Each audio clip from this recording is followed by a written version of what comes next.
This is a story of humans who resist great and unreasonable threats. In a sunlit field, a heavily armored warrior stands amidst the carnage of his foes, splattering small, green-skinned creatures with overwhelming force. He is not alone in this future battle. A magenta-haired sorceress, two blonde-haired elves, and a young squire stand with him. But the story does not belong to the group. It belongs to him. His tale truly begins a few days prior. In a dark, enclosed space, a monstrous figure with white, segmented armor awakens, flexing its powerful hands with a heavy thud. As gloom settles around him, he grapples with a terrifying thought. He is a monster. He doesn't have a name for this new form, but he remembers his human name was Unos. His mind flashes back to a time when he was a normal human, unable to comprehend how he became a monster who couldn't even speak. He recalls a scientist with glasses proposing a solution, a gene-enhancing program, promising it would fill up soon. Returning to the present, he examines a nearby console. The information displayed is stark. The year is 1872 in the Northern Empire. The accuracy of the machine is paramount to understanding his situation. He remembers participating in the experiment when he was just 18, back in the year 1648. Surveying the dilapidated laboratory and its rows of cryogenic capsules, a horrifying realization dawns on him.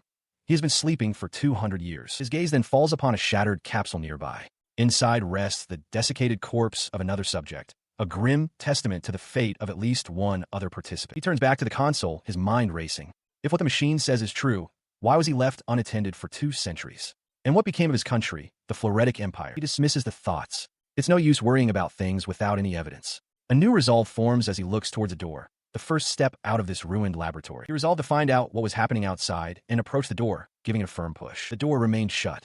As he paused, his gaze fell upon the debris-strewn floor, where he spotted a usable matchstick. Only then did he fully register the grim reality of his surroundings. The place was littered with corpses. He grimaced, a bead of sweat forming on his armored brow. This was going to be troublesome. He confirmed his suspicion at the sealed gate. The facility's power was completely out, and the door wouldn't open. Realizing his new form was that of a muscular monster, he concluded this must be a test of pure strength. With a roar, he unleashed a powerful blow against the metal gate. The impact was immense, but the door held, and a sharp pain shot through his knuckles. He writhed on the floor, clutching his injured hand. Despite the pain, he gave himself a thumbs up, a silent vow not to fail his homeland. His gaze then fell upon one of the skeletons, and the truth settled in. If he couldn't get out this way, his only path forward was deeper into the underground facility. A surge of desperation fueled him. He refused to die in this place, to perish while trapped in a monster's body. He jammed his fingers into the seam of the door and began to pull with all his might, determined not to meet his end here. Suddenly, the strain vanished, replaced by a strange sense of relaxation. He paused, examining his hands and torso. To his surprise, despite the immense force he had exerted, there wasn't a single scratch on his armored skin. His gaze shifted from the impenetrable gate to the adjacent wall. A new thought occurred to him. If the gate itself was indestructible, perhaps the surrounding structure was not. He recalled a past remark as he dug his fingers into the seam where the wall met the doorframe. With a powerful grip, he began to pull. The structure groaned and creaked under the strain, the metal beginning to warp. He burst through the laboratory wall in an explosion of rock and debris. The scientist's experiment was, by all accounts, a success. Standing amidst the ruin, he realized with a jolt that the strength in a single one of his hands was enough to shatter a large boulder. Finding himself in a dense forest, a wave of relief washed over him. He was finally outside. This unparalleled physical strength, he mused, could even be used for climbing. His immediate priority was to understand his location. To do that, he knew he needed to find some high ground to get a clear view of the surrounding area. He began scaling a sheer cliff face, his powerful limbs finding purchase with ease. As he climbed, he came to a realization. His physical strength wasn't the only thing that had been enhanced. Upon reaching the summit, he prepared to survey the landscape. A faint light emanated from his eye as he focused, activating a function he identified as a magnification. He understood it to be an artificial eye, a function that allowed him to zoom in and see distant objects in clear, sharp detail. He confirmed to himself that this was correct. As he activated the function, a low, buzzing sound filled the air. His vision focused on a vast, gloomy forest on the horizon. He didn't think such a large forest existed within the Empire, which raised a troubling question about his true location. He then recalled another ability he'd been given, emotional suppression. This function automatically nullified feelings like fear and grief that could interfere with fighting. The memory of the scientist's goal, to turn humans into weapons, horrified him. Yet he had to admit that the resulting calm was disturbingly convenient. Rejecting this imposed purpose, he leaped from the cliff top, landing with a ground-shattering slam. Catching his breath, he made a vow. He would not become a weapon. Just then, a rhythmic thumping sound echoed through the trees. He looked toward the source of the noise and saw it. A colossal, downed airship resting silently in the forest. He found a flight log inside the wreckage, recognizing the script as belonging to the northern kingdom of Canaan. Flipping through the pages, he let out a sigh. His suspicions were confirmed. The log was dated a century ago. It detailed how a monster attack had brought the vessel down. He felt a small measure of relief for having been prepared to some extent. Considering the airship's speed and that it crashed on its third day out from Canaan, he could now deduce his approximate location. He then noticed he no longer felt hungry. The absence of this basic sensation was more unsettling than the hunger itself. To be safe, he forced himself to swallow some biscuits he had found. Having eaten, he decided on a course of action. Head east. He reasoned that he might find a town where he could gather information, believing that even a ruined settlement might still hold people. But as he considered this, a dark thought surfaced. He hoped any people he found wouldn't react to him with terror, recalling the screams of monster from his past. He held little hope. Suddenly, a foul stench assaulted his senses, causing him to recoil in disgust. He clutched at his face, overwhelmed and questioning the source of the horrible smell. He realized the source was close. Peeking through a thicket of bushes, he confirmed his suspicion as a sound came from just beyond the foliage. Beyond the bushes, a horde of small, screeching creatures swarmed through the clearing. Goblins. The goblins were not alone. They were in the midst of assaulting 2 female elves. He registered with a detached shock that this was the first time he had witnessed such a thing outside of stories. A wave of anger washed over him, and his fist clenched tightly as he remained concealed. He flexed his armored hand, already aware of his body's high specifications. The only question was how effective it would be against these creatures. With a surge of resolve, he decided it was time to find out. With that thought, he took a thunderous step forward, his immense weight shaking the forest floor. He descended upon the goblins in a blur of motion. With a savage greeting, he unleashed his fury, tearing through their ranks with brutal efficiency. The violence was overwhelming. He searched for a word to describe the scene. Slaughter, massacre, extinction. But none seemed adequate for the sheer totality of the destruction he wrought. He could only conclude that the scene was utterly hellish, a maelstrom of his own making. Standing in the quiet aftermath, surrounded by gore, he reflected on the nature of his opponents. They weren't formidable monsters, which explained why the confrontation had been such a messy, one-sided affair. As the black blood dripped from his claws, he had to admit he had gotten caught up in the moment. The sheer efficiency of the slaughter had been like achieving a perfect score in a game. A sudden gust of wind rustled the canopy above, and a sense of unease settled over him. As expected, he had gone too far. Elsewhere, over the rooftops of a nearby town, a weary sigh escaped into the air. The sigh came from a woman named Dara. Speaking to her armored companion, Liesel, he commented on her wealth. She dismissed his remark, telling him not to say such things and suggesting that if this recent event improved his rating, he might secure a better position. In a town square, a woman with long, reddish hair and a large witch's hat lets out a sigh.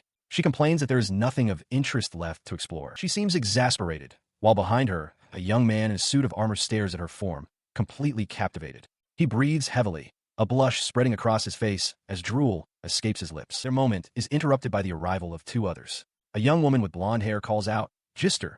She's accompanied by a dark-haired man whom Jister addresses as her brother. The blonde woman, Lena, asks if it's true that Jister has taken charge of exploring the forest. Jister, meanwhile, teases her brother, telling him that if he becomes a better man, she might consider letting him hug her. She confirms to Lena that it is true, adding with a dismissive tone that she also doesn't want to hear about her big brother's own desire to explore. The scene then shifts, revealing the subject of their discussion, the great forest of Floridas. At the edge of the dense, imposing woods, the monstrous figure of Unos stands alone. Chaos erupts as a group of adventurers is overwhelmed. Jister is restrained, her face a mask of anguish, while Lena cries out in terror as small, goblin-like creatures swarm them, kicking and clawing. She grimaces, realizing with dawning horror how dire their situation is. They have truly drawn the short straw this time. Nearby, the brutal massacre of their party continues, the ground stained with blood. Amidst the violence, a different battle rages. The monstrous Unos lunges forward, his armored fist connecting with the side of a large reptilian beast's head. The impact is immense, shattering bone and sending a spray of dark blood from its jaw. Elsewhere in the fray, a large, bald warrior, his face splattered with gore, lets out a guttural roar as he tears a creature apart with his bare hands. Later, the heat of battle is replaced by the heat of a crackling fire. A large piece of meat, skewered on branches, sizzles over the flames. The monstrous victor, Unos, tears into the cooked flesh, devouring it ravenously. Yet, his expression suggests it is a disappointing meal. His disappointment quickly turns to disgust as he violently spits out the mouthful, declaring that it tastes like crap.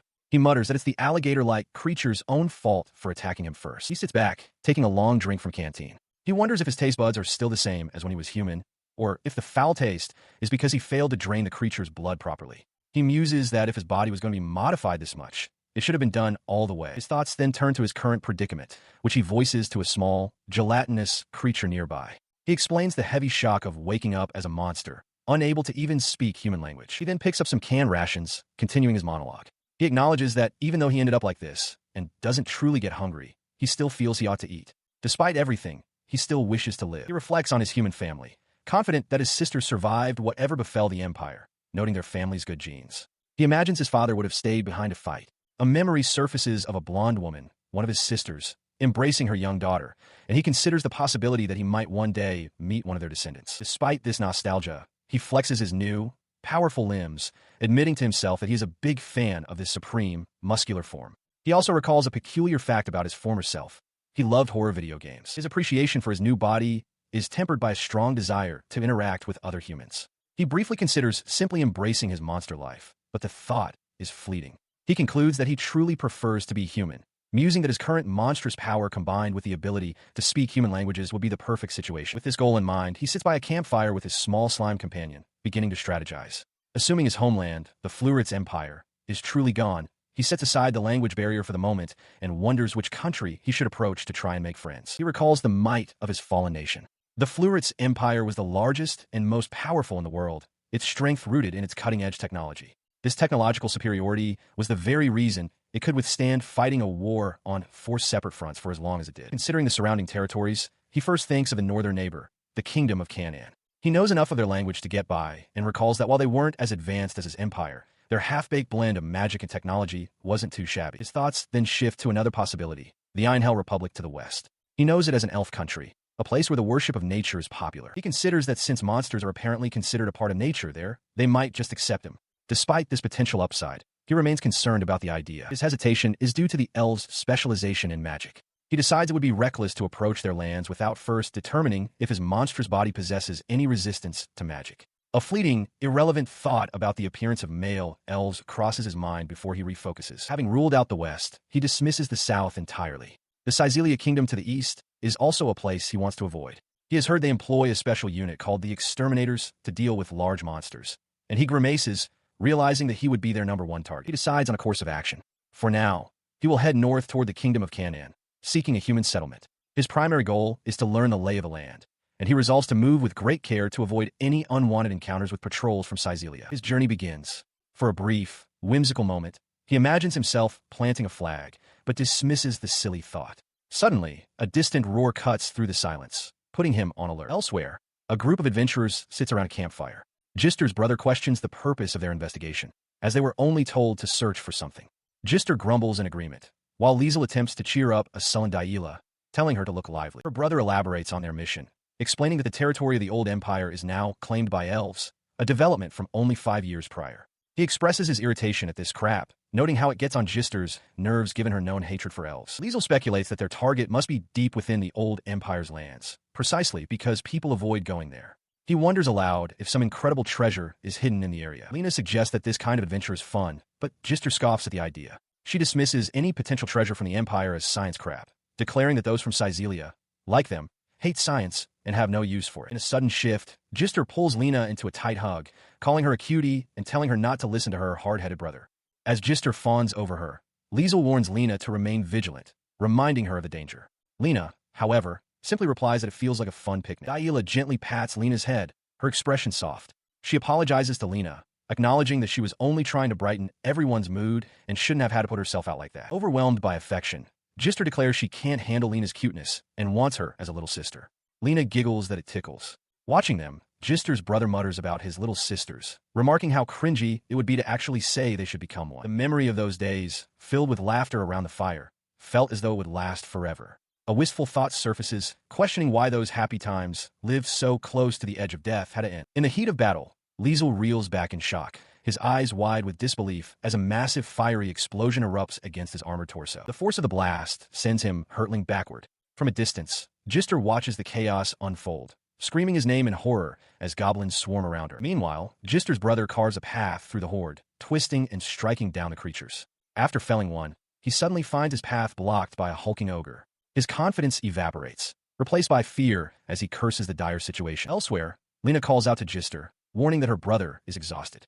Jister glares, surrounded by the bloody aftermath of her own fighting, trembling as she admits to herself she hadn't been careless. The goblin army's ogre leader grins, confident in his experience against such foes. She realizes her miscalculation was due to the ancient imperial ruins littering the battlefield, creating too many blind spots and complicating their defense. Her anxiety spikes with a dreadful memory. The anti-magic shield was taken by that idiot. As if on cue, a nearby goblin activates a swirling magical device, and the ogre's grin widens. She freezes, understanding that if her magic is nullified, they are doomed. The goblins seize the opportunity, laughing as they leap forward. One lunges for Lena, who gasps in terror, and Jister can only scream her friend's name as the horde descends. They are immediately overwhelmed. The creatures swarm Jister, tearing and stripping away her clothes as she struggles fruitlessly. Nearby, Lena cries out for them to stop as she suffers the same fate. Pinned to the ground, Jister weeps in despair, watching helplessly as the goblins assault Lena. She apologizes, heartbroken that she was unable to protect her. Her fear gives way to a grim resolve. Deciding she would rather die than become a goblin's plaything, she musters her final strength and unleashes a massive explosion from her own body. In a desolate, rocky landscape, a woman with dark hair finds herself surrounded by a pack of leering goblins. Her eyes widen in fear. Nearby, the massive, armored form of Unos rises, his heavy footsteps echoing. He looks upon the scene, bewildered, wondering what this towering creature could be. From his vantage point, he glares down at the chaotic gathering. The goblins swarm across the broken terrain, completely encircling the lone woman. The creature's close in, grabbing at her while shouting for her to get out of their way. Trapped, she demands to know what they are doing. Unos addresses the horde, his voice a low growl. He announces that he came to this place because it reeked of goblins, expressing surprise at finding humans present. His gaze sweeps across the carnage, settling on a fallen adventurer lying in a pool of blood. He notes that the man appears to still be alive. The goblins, however, are focused on their new captive. One points to the dark-haired woman, declaring that she makes their 7th victim and that they can do with her as they please. Without warning, Unos intervenes. He snatches a goblin by the head, its skull crunching in his grip. He demands to know what they are doing, roaring that they are blocking his view. He proceeds to toss the small creatures aside with ease. The woman gasps, utterly shocked that a monster is helping her and questioning if some monsters are hostile to goblins. Suddenly, a blast of energy erupts against Unos' back. He turns, unfazed, and identifies the attack as magic. He instantly spots the culprit, a goblin shaman. With a furious dash, Unos declares its final moment has come and smashes it into oblivion. The woman watches in horror as a small, spectral wisp emerges from the remains. She realizes with a start that it was the same magic that killed Liesel in a single blow. Yet this creature is still standing. Her shock at the creature's resilience was cut short by the arrival of a new, even more menacing figure. A hulking ogre, club in hand, flanked by goblins. The armored being, Unos, identified the ogre as the leader. Having only found low-level monsters until now, he saw this as a good opportunity. Clenching his fist, he decided to give it a try. The ogre was the first to act, leaping forward with a roar and bringing its massive club down directly onto Unos' head with a sickening thud. Watching from her bonds, the dark-haired woman recognized the attack was a direct blow, similar to the one that had sent her companion flying. She thought the situation looked very bad. Unos, however, merely scratched his head, completely unfazed by the impact as the goblin screeched in anticipation. He was completely disappointed. In a blur of motion, Unos twisted and delivered a devastating counterpunch to the ogre's torso. The force of the blow sent a shock wave through the cavern, stunning the onlookers. The ogre was launched into the air, its body erupting in a gruesome explosion of gore upon impact with the ground, leaving nothing but a bloody stain. Surveying the messy aftermath, Unos glanced at his fist, thinking he had done it again. He turned his attention from the terrified goblins to the captive woman, assuring her that she was safe now and didn't need to be afraid. He muttered to himself that this was not his true body, and that the truth would soon be revealed. He approached her and a young blonde girl she was protecting. He declared that as thanks for saving their lives, and since he needed to stay alive, he would take something useful. He spotted a potion and a knife, but then his eyes fell upon a sword. The dark-haired woman pleaded with him, saying he could take whatever he wanted, but not the sword. Unos simply apologized, explaining that he had no idea what she was trying to say. The language barrier between them was absolute, leaving the woman in a state of panicked desperation. She continued to plead, trying to convey that the sword was their team's proof of existence. A memory surfaced of her, smiling alongside her companions. The blonde girl, the dark-haired young man, and another woman with reddish-brown hair. Ignoring her cries, he turned and walked away with the sword. The woman shouted after him, vowing that monsters will always be monsters and that she would keep chasing him as long as he held their blade. Hearing her angry shouts, Unos mused that it was too bad they wouldn't meet again, but then considered that her vow had raised a reunion flag. He decided it was best to leave. Hunched over a meager fire in the wilderness, the reptilian monster is overcome with a wave of intense regret for its past actions. Elsewhere, Unos admires a gleaming sword he has taken. He realizes it is a magic sword, a rare and expensive weapon that consumes magical power to unleash special abilities. He is further astonished to discover that the blade can heal damage to his skin almost instantly. The thought of how much money such an artifact must be worth sends a jolt of panic through him. His thoughts drift to the woman he took it from.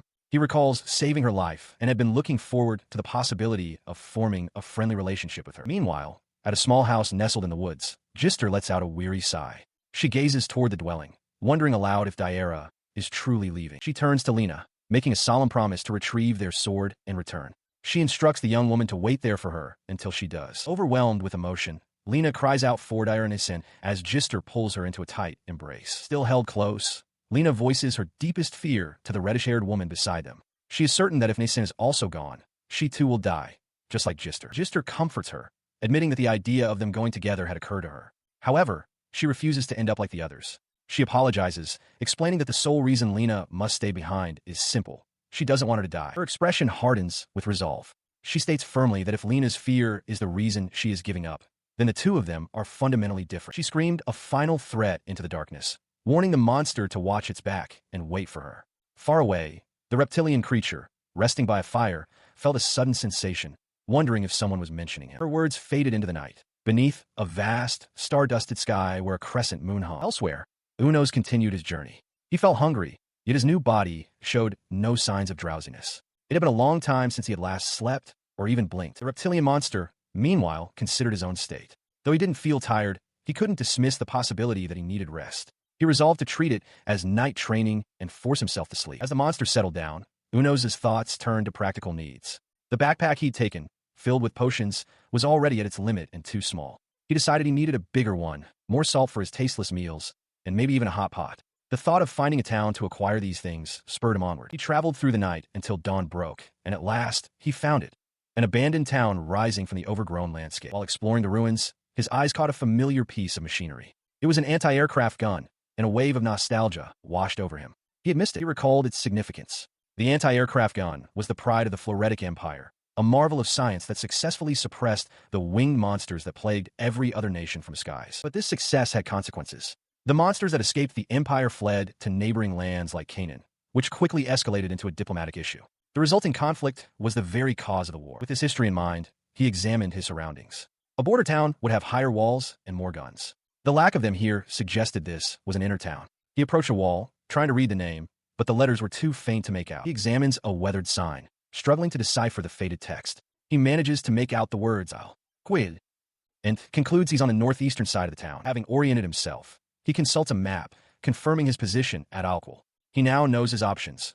Heading northwest would take him to Dill near the Canaan border, while heading east would lead to the old military base at Carnash Rock. He decides to begin his search for information right where he is. But as he prepares to move, a foul scent drifts towards him, and his face contorts in disgust. The stench grows stronger, emanating from a ruined archway nearby. A wave of pure hatred washes over him as he recognizes the source, a horde of pale, ghoulish creatures. The smell is so vile it halts his exploration before it can even begin. Without hesitation, he drops his pack and explodes into motion, charging directly at the creatures. His sudden assault catches the pale humanoids by surprise, their gleeful celebration turning to shock. He closes the distance in an instant, descending upon the terrified horde with a fist ready to strike. His punch lands with devastating force, completely annihilating one of the creatures in a brutal explosion of gore. Splattered with the creature's dark blood, he stands impassively as the survivors scatter in terror. He watches the retreat, a thought striking him as odd. He wonders why they are all running in the same direction, rather than separating to ensure their escape. He senses a presence amidst the chaos, a guiding hand behind the creature's movements. The coordinated assault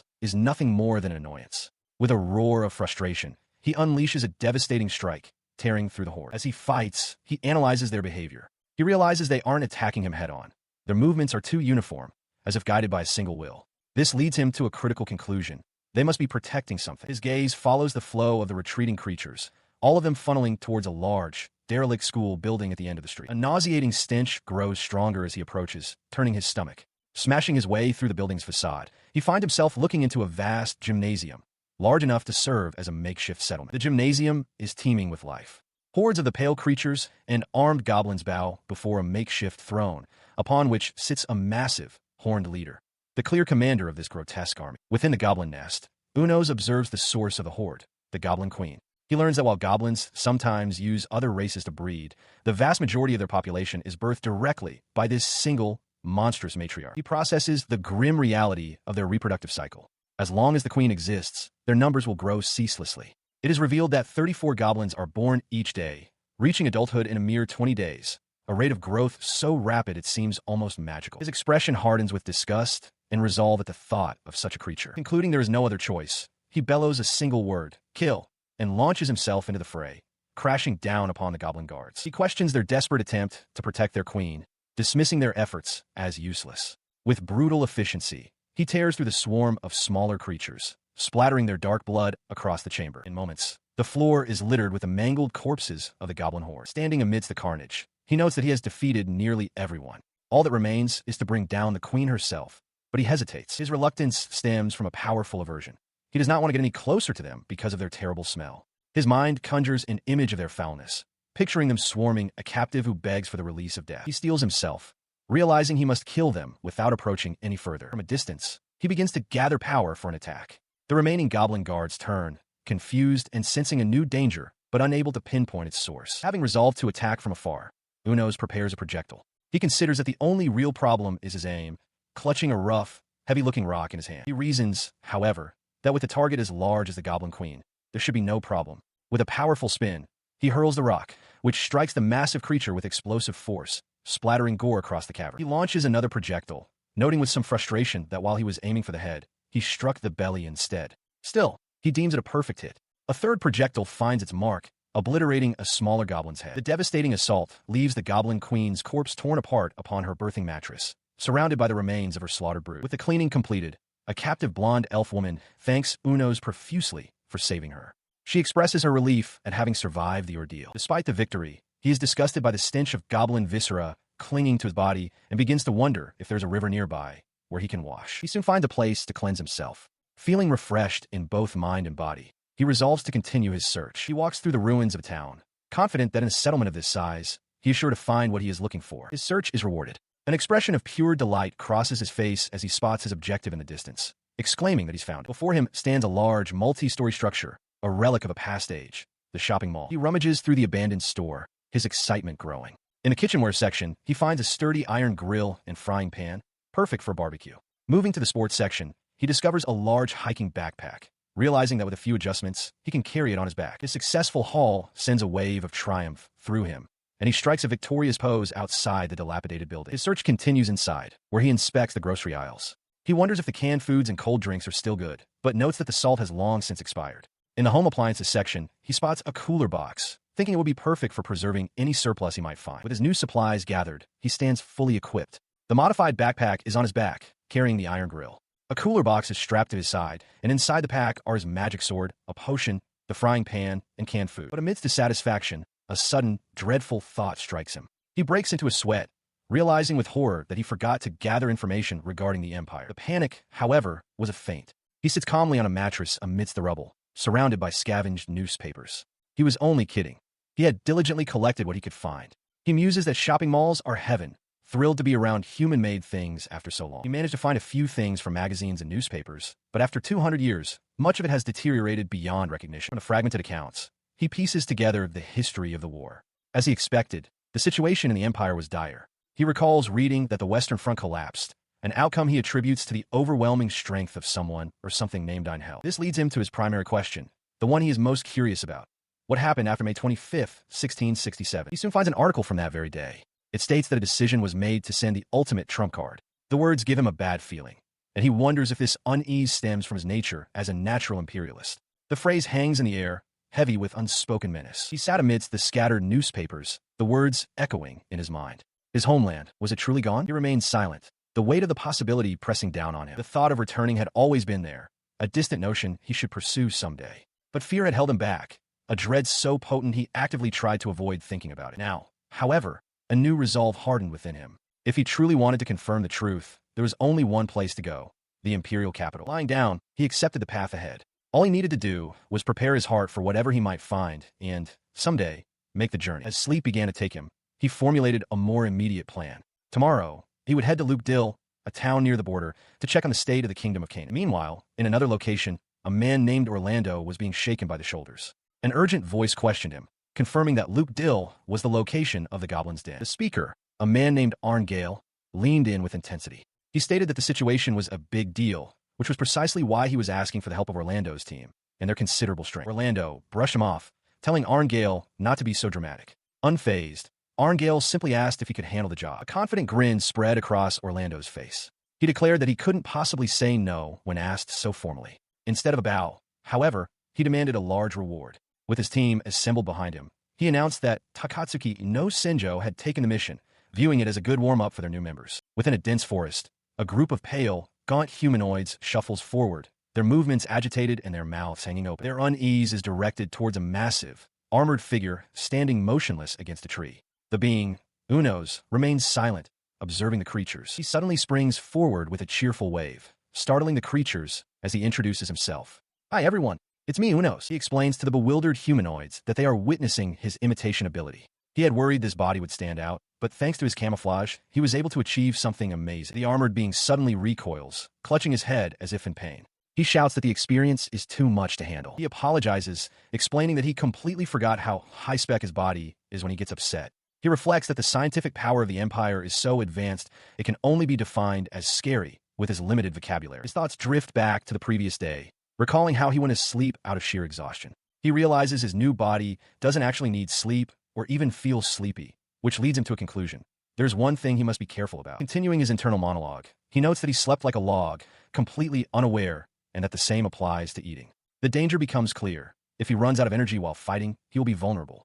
He must be cautious. His eye narrows, the concentric rings within it focusing with mechanical precision. Through this enhanced vision, he spots a massive castle wall in the distance. He recognizes it as proof that he has reached the border town, concluding that it must be Dill. He observes a group of pale humanoids fleeing from a gate, questioning if they are fighting the Canaan people. Seeing them running away, he realizes something else is happening and is momentarily confused. Remembering his ability to imitate his surroundings, he decides to investigate the chaos more closely. He sees that the pale creatures are not fighting soldiers, but are being attacked by goblins. The sounds of battle fill the air inside the border town of Dill. Having infiltrated the city, he successfully activates his camouflage, blending seamlessly into the surface of a building to watch unnoticed. His attention is drawn to the heart of the conflict, where he identifies Canaan's army by the red cloths on their right arms. A commander assesses the grim situation. His 50 soldiers are completely surrounded by 300 goblins. He rallies his troops, ordering everyone to watch each other's backs, and for the archers to get ready. From his concealed position, Unos analyzes the commander's tactics. Though he cannot understand the words, he recognizes the man is giving excellent instructions. He notes the commander's sword technique seems somewhat amateurish, but he uses it effectively and is not being overwhelmed by the goblin horde. As he anticipated, the 300 goblins are wiped out in the blink of an eye. He reflects on his hatred for goblins, whose terrible smell prevented him from getting any closer. The pale humanoids, whom he dismisses as mere scavengers, flee the scene. With the battle over, the captain laments that he can't leave without taking anything. He commands a mage named Casetta to use detection magic and find any survivors. As the spell is cast, Unos, still hidden, suddenly feels a painful, itching sensation all over his body. The magic instantly reveals his presence. The mage shouts to her captain that he's running away. The captain, astonished that such magic to fool detection could exist, orders his squad to pursue. Unos panics, wondering if he was found because of his imitation or through their magic. He leaps from the building, realizing he has been completely detected. He curses himself for getting so excited about his camouflage that he let his guard down. Deciding these humans are too much trouble, he focuses entirely on his escape. As he fled, one of his pursuers, a female mage, confidently declared that with her superior leg strength, she could easily outrun their target. Suddenly, a massive eruption of dark energy stopped Unos in his tracks. The mage, now at a distance, watched as a firewall materialized, blocking her path. From the flames, Unos turned and roared a challenge. The challenge was met by a man with dark, messy hair and a confident smirk. He stepped forward, brandishing a large, crystalline sword, seemingly unimpressed by the display of power. Unos glared at the soldier, his voice a low growl. He questioned if the man was intentionally provoking him, sensing the challenge in his posture. He felt his blood boiling. Though he had no desire to fight humans, he knew there was no guarantee of how they would handle him if he unleashed his true strength. His fist clenched in anticipation. He turned his full attention to the soldier, identifying him as the one who had issued the challenge. The man's confident expression wavered slightly as he took in the monster's imposing presence. The soldier, Orlando, voiced his surprise. He had thought he was pursuing a normal monster, but admitted he had never seen a creature like this before. Turning to his blonde companion, Orlando remarked that their target looked quite dangerous. The woman, Annie, acknowledged him by name, and he confessed with a wry smile that he was starting to feel scared. His demeanor shifted to that of a commander. Orlando roared for the rookies to step back, warning them that this monster was on a completely different level than the goblins. He then muttered a complaint directed at Arngale, stating he wasn't being paid for this level of threat. Unos acknowledged that ordering the amateurs back was a good decision. Seeing the soldiers prepare for battle, he declared that he too would fight at his best and lunge forward, roaring, "Here I come." As he charged forward, Orlando's squad prepared to meet him. The mages and archers took aim, their expressions a mixture of focus and alarm. Orlando roared the command to fire. A volley of arrows and magical energy erupted from the line, converging on the monstrous figure. The projectiles struck Unos's armored hide, but instead of piercing it, they shattered or bounced harmlessly away. Orlando watched in disbelief, realizing his opponent had suffered no injuries. His momentum unbroken, Unos crashed into the vanguard, swatting soldiers aside. Orlando grimaced, recognizing that the creature was single-handedly destroying their formation. He plowed through the soldiers with unstoppable force. One of the men, reeling back in shock, could scarcely believe that the initial coordinated assault had failed to even kill the monster. Watching his troops get thrown into disarray, Orlando understood they were outmatched and that he would have to handle this himself. A grim smile touched his lips. The creature's unscrupulous power was making his own blood boil with excitement as he prepared to enter the fray. Unos roars, demanding to know who started the conflict. From above, Orlando descends with his sword raised, declaring that Unos is the one responsible. His blade clashes against Unos's armored skin with a loud clang. Unos observes that despite the heavy weapon, the man's movements are quite fast, but confidently concludes that he is still too slow for him. The force of the block sends Orlando skidding backward. His comrades, including Anhel, watch in stunned silence, shocked that Unos deflected their captain's sword with his bare hands. Orlando's expression hardens with grim realization. He understands this is bad. At this rate, his troops will lose their morale. His gaze falls upon Unos, whose form has shifted to a darker, more menacing silhouette with a reptilian tail. Orlando acknowledges that the creature is a truly fearsome monster. As he processes the grave situation, the blonde warrior, Annie, suddenly sprints past him, her face a mask of fierce determination. He shouts her name in alarm, watching her charge recklessly toward the monster. Her sudden appearance catches Unos's attention. He seems momentarily distracted, his head tilting as he remarks on the arrival of a blonde beauty. He moves to strike her down, but she stands her ground, declaring that she won't let him pass. With incredible agility, she ducks under his sweeping attack. Unos is taken aback, surprised that she dodged it. Before he can recover, she raises a crossbow, aiming it directly at his face. The reflection of her determined form appears in his wide, shocked eye. A crossbow bolt sinks into Unos's head. Orlando and his men stare in disbelief at the scene. Annie stands firm before the towering creature, her weapon still raised. As Orlando breathes the word, monster, her shot found its mark, but the crossbow bolt lodged in Unos's head did little to slow him. The monster turned its attention to her, reaching out as Orlando cried her name in alarm, realizing the danger of her close range. He effortlessly seized Annie, his massive hand closing around her torso and lifting her into the air. She let out a choked gasp, caught in his powerful grip. Holding her aloft, Unos seemed to analyze his captive. He mused internally that she had a nice, well-trained body and found the sensation of holding her to be quite pleasant, even wondering about her measurements. His thoughts turned to what he would do next, briefly considering throwing her a little further away. However, his attention was immediately drawn back to her physique, a flicker of confusion crossing his mind. Suddenly, the reason for his confusion struck him with the force of a physical blow. He had made a startling realization about her size. Below, Orlando could only watch, frozen in place. He saw the monster's momentary distraction as an opportunity. Now, Orlando roared to his men. He declared that Annie had risked her life to give them this chance, and they could not let it go to waste. Together, they charged forward. Their charge was met with casual disdain. Muttering that he would forgive them for the sake of boobs, Unos effortlessly swatted the soldiers aside, his powerful limbs scattering them like dolls. As his men were scattered, Orlando pressed his own attack, only for his sword to be blocked by Unos's arm with a deafening clang.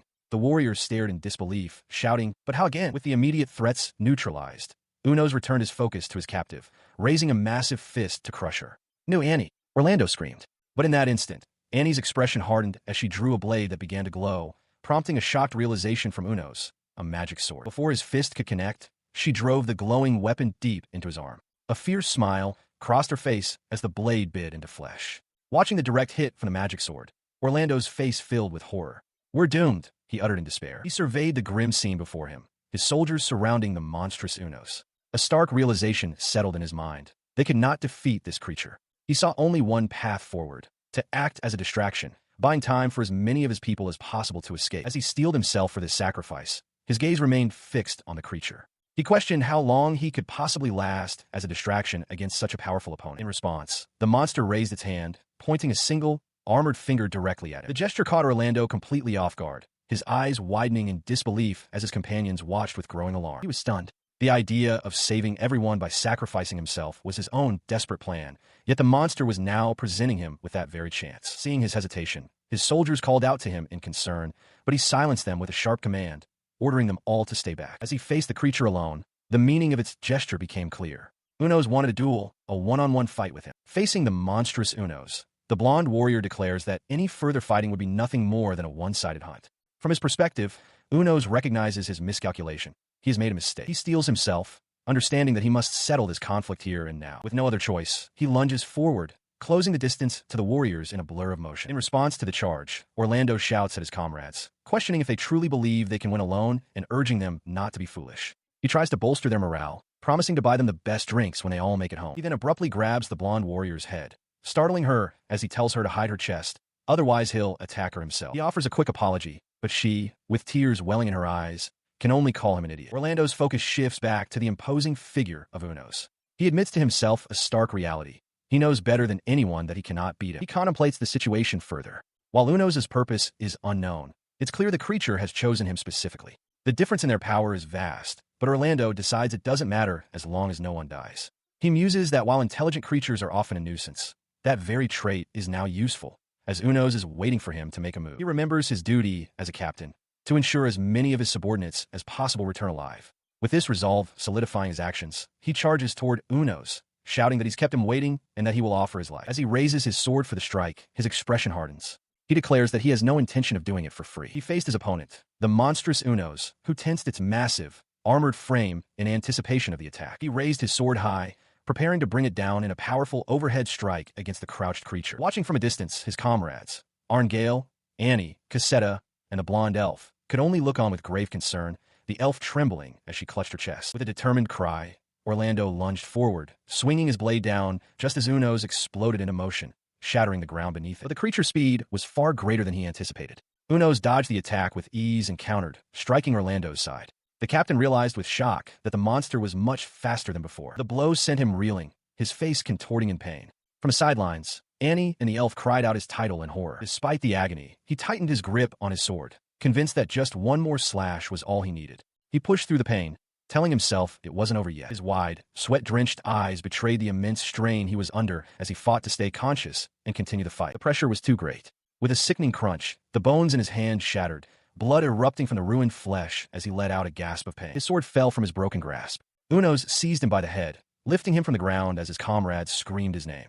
Defeated, Orlando accepted his fate, thinking to himself that this was as far as he could go. With his foe seemingly defeated, Unos violently spits a small object onto the ground, where it lands with a wet smack. The object lies still as Orlando's comrades stare in stunned silence. Orlando himself, however, stands among them, completely unharmed but looking utterly bewildered by the entire situation. His confusion mounts as he wonders aloud if he did something wrong, or perhaps if Unos had somehow poisoned his head. Behind him, the monstrous creature begins to stir and stagger to its feet. As he puzzles over the strange event, the blonde elf woman approaches with a look of deep unease, hesitantly calling out his name while the other soldiers awkwardly look away. He turns to face her, his expression still one of pure confusion. She gets straight to the point, asking him a very direct question. When was the last time he washed his hair? Before Orlando can answer, another soldier sitting on the ground replies for him, stating that from what he remembers, it was about 3 years ago. The revelation sends a wave of horrified shock through the entire group. The air is suddenly filled with the sound of collective, visceral disgust. The truth finally dawns on him, and he flees at top speed, screaming about how disgusting it is. In the background, Unos, who had only meant to feign injury, reveals he was genuinely tormented by the filth and vows to beat Orlando up the next time they meet. As the chaos subsides, the blonde elf woman reflects that at least she didn't die in vain. Elsewhere, deep within a forest, Unos pauses, his attention caught by a new scent on the wind, the smell of human blood. He grins, remarking on the convenience of his new body. Though the source of the smell is distant, he feels confident that by sharpening his senses, he can find his way. He decides to investigate. On a desolate path, the armored being Unos stands over the fresh, bloody corpses of 3 travelers. Their bodies are mangled, lying in pools of their own blood next to a discarded bag. He offers a quiet, almost cheerful condolence. He examines the scene, concluding that the wounds were not inflicted by a monster. Their equipment has been plundered, and the tracks of a carriage lead away from the slaughter and into the forest. It was an attack by bandits, who stole the victim's cargo. A grim logic forms in his mind. If he is dealing with people who kill and steal, then it should be perfectly acceptable for him to take their things in turn. With this justification settled, he turns to follow the trail. Following the tracks, he quickly overtakes the bandits. He lands with a ground-shaking thud before them, his monstrous form startling the men, who cry out in alarm at the sudden appearance of a monster. His sudden arrival sends a wave of panic through their ranks.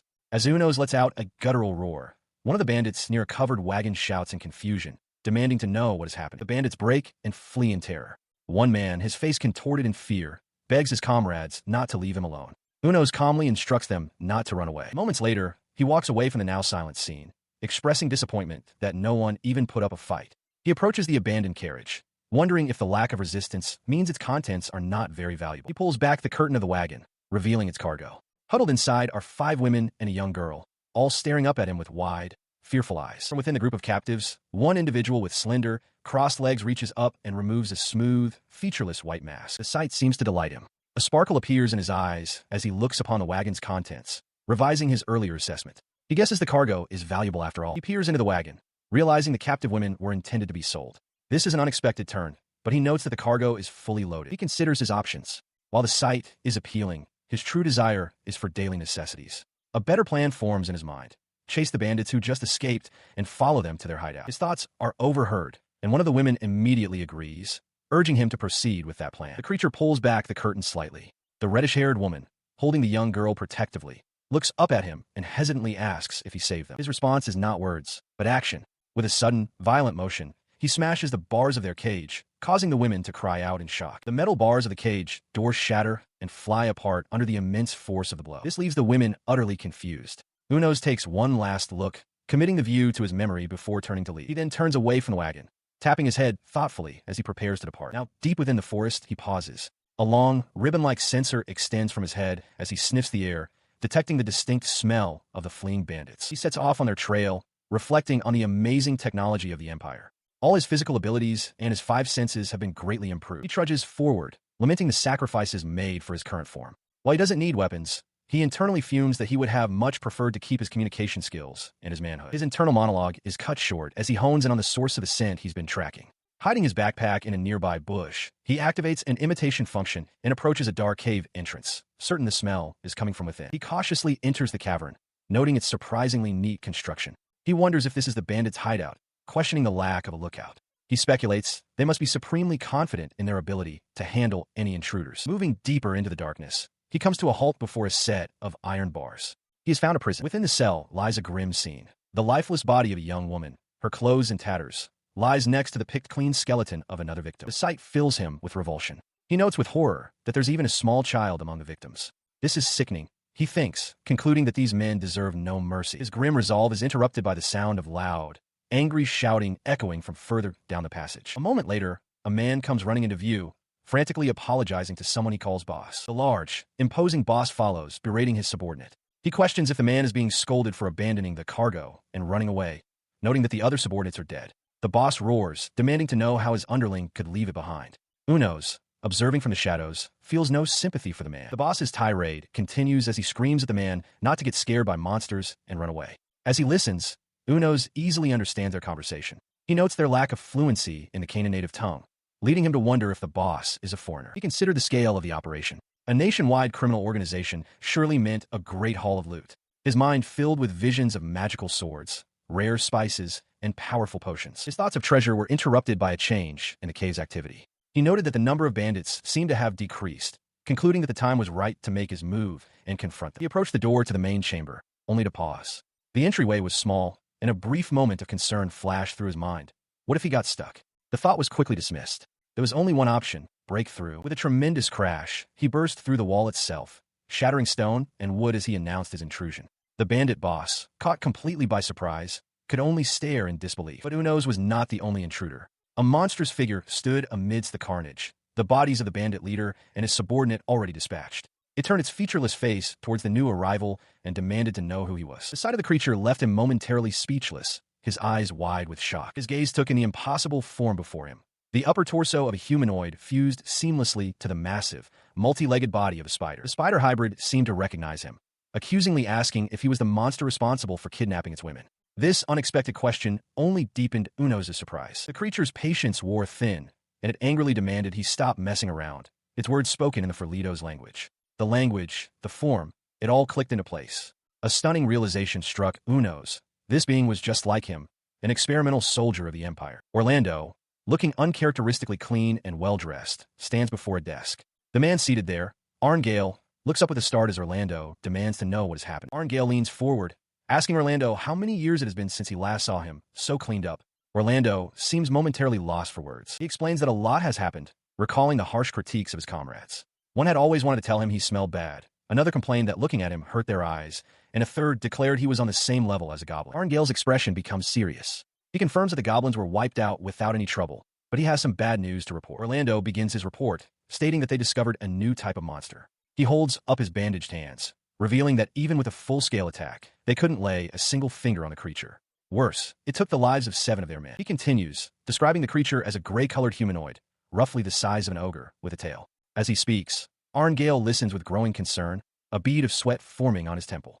Orlando concludes grimly that they were completely defeated. He elaborates on the monster's abilities, recalling the feudal battle. It was strong, sturdy, agile, and seemed quite intelligent. Most alarmingly, neither conventional weapons nor magic were effective against it. His face contorts into a dark, almost manic grin. "Isn't that funny?" he asks, his tone laced with a bitter irony. Arngail, processing the dire information, questions why Orlando's Titan Slayer was of no use.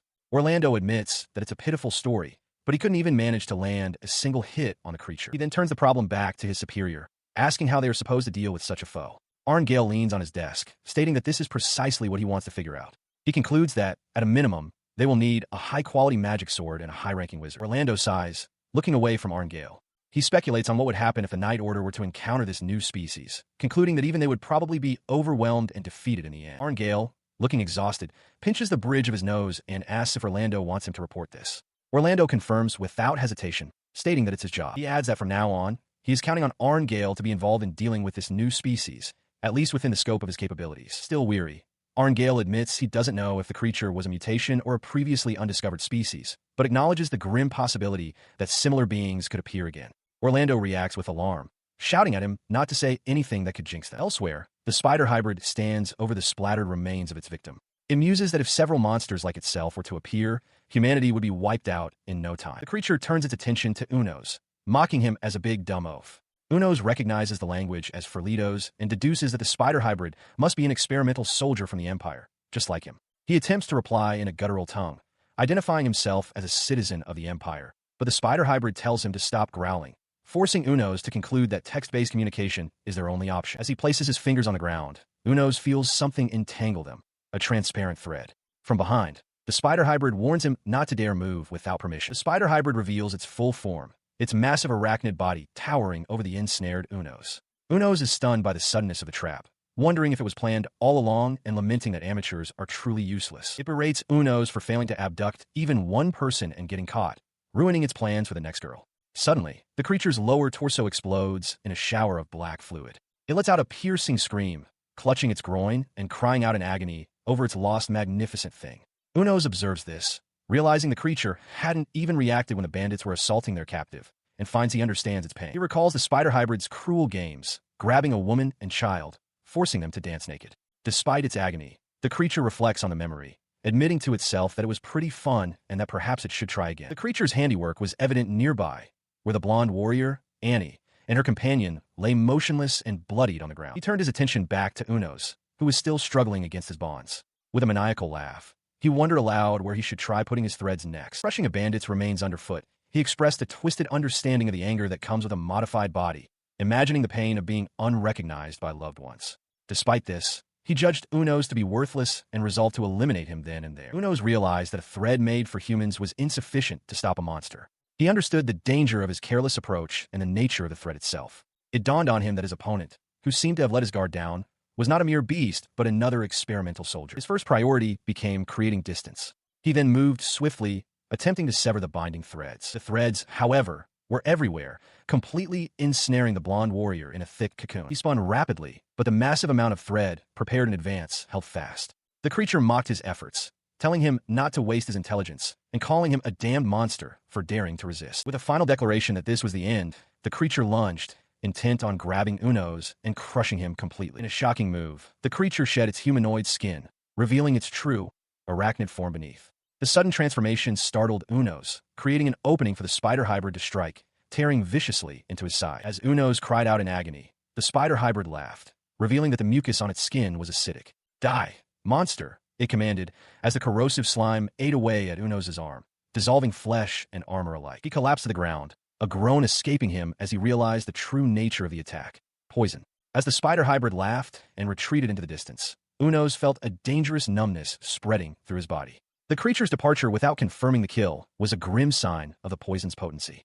With his life on the line, he knew he had to do something, and a single thought pierced through the haze. The potion given to him by the kind, well-endowed woman. Dragging his failing body across the ground, he fumbled for the small bottle. He had no idea what effect it would have, but at this point, it was his only hope. His fingers closed around the vial. He managed to pull himself into a kneeling position amidst the foliage, his entire being focused on a single, desperate plea for the concoction to work. To his astonishment, the effects were instantaneous.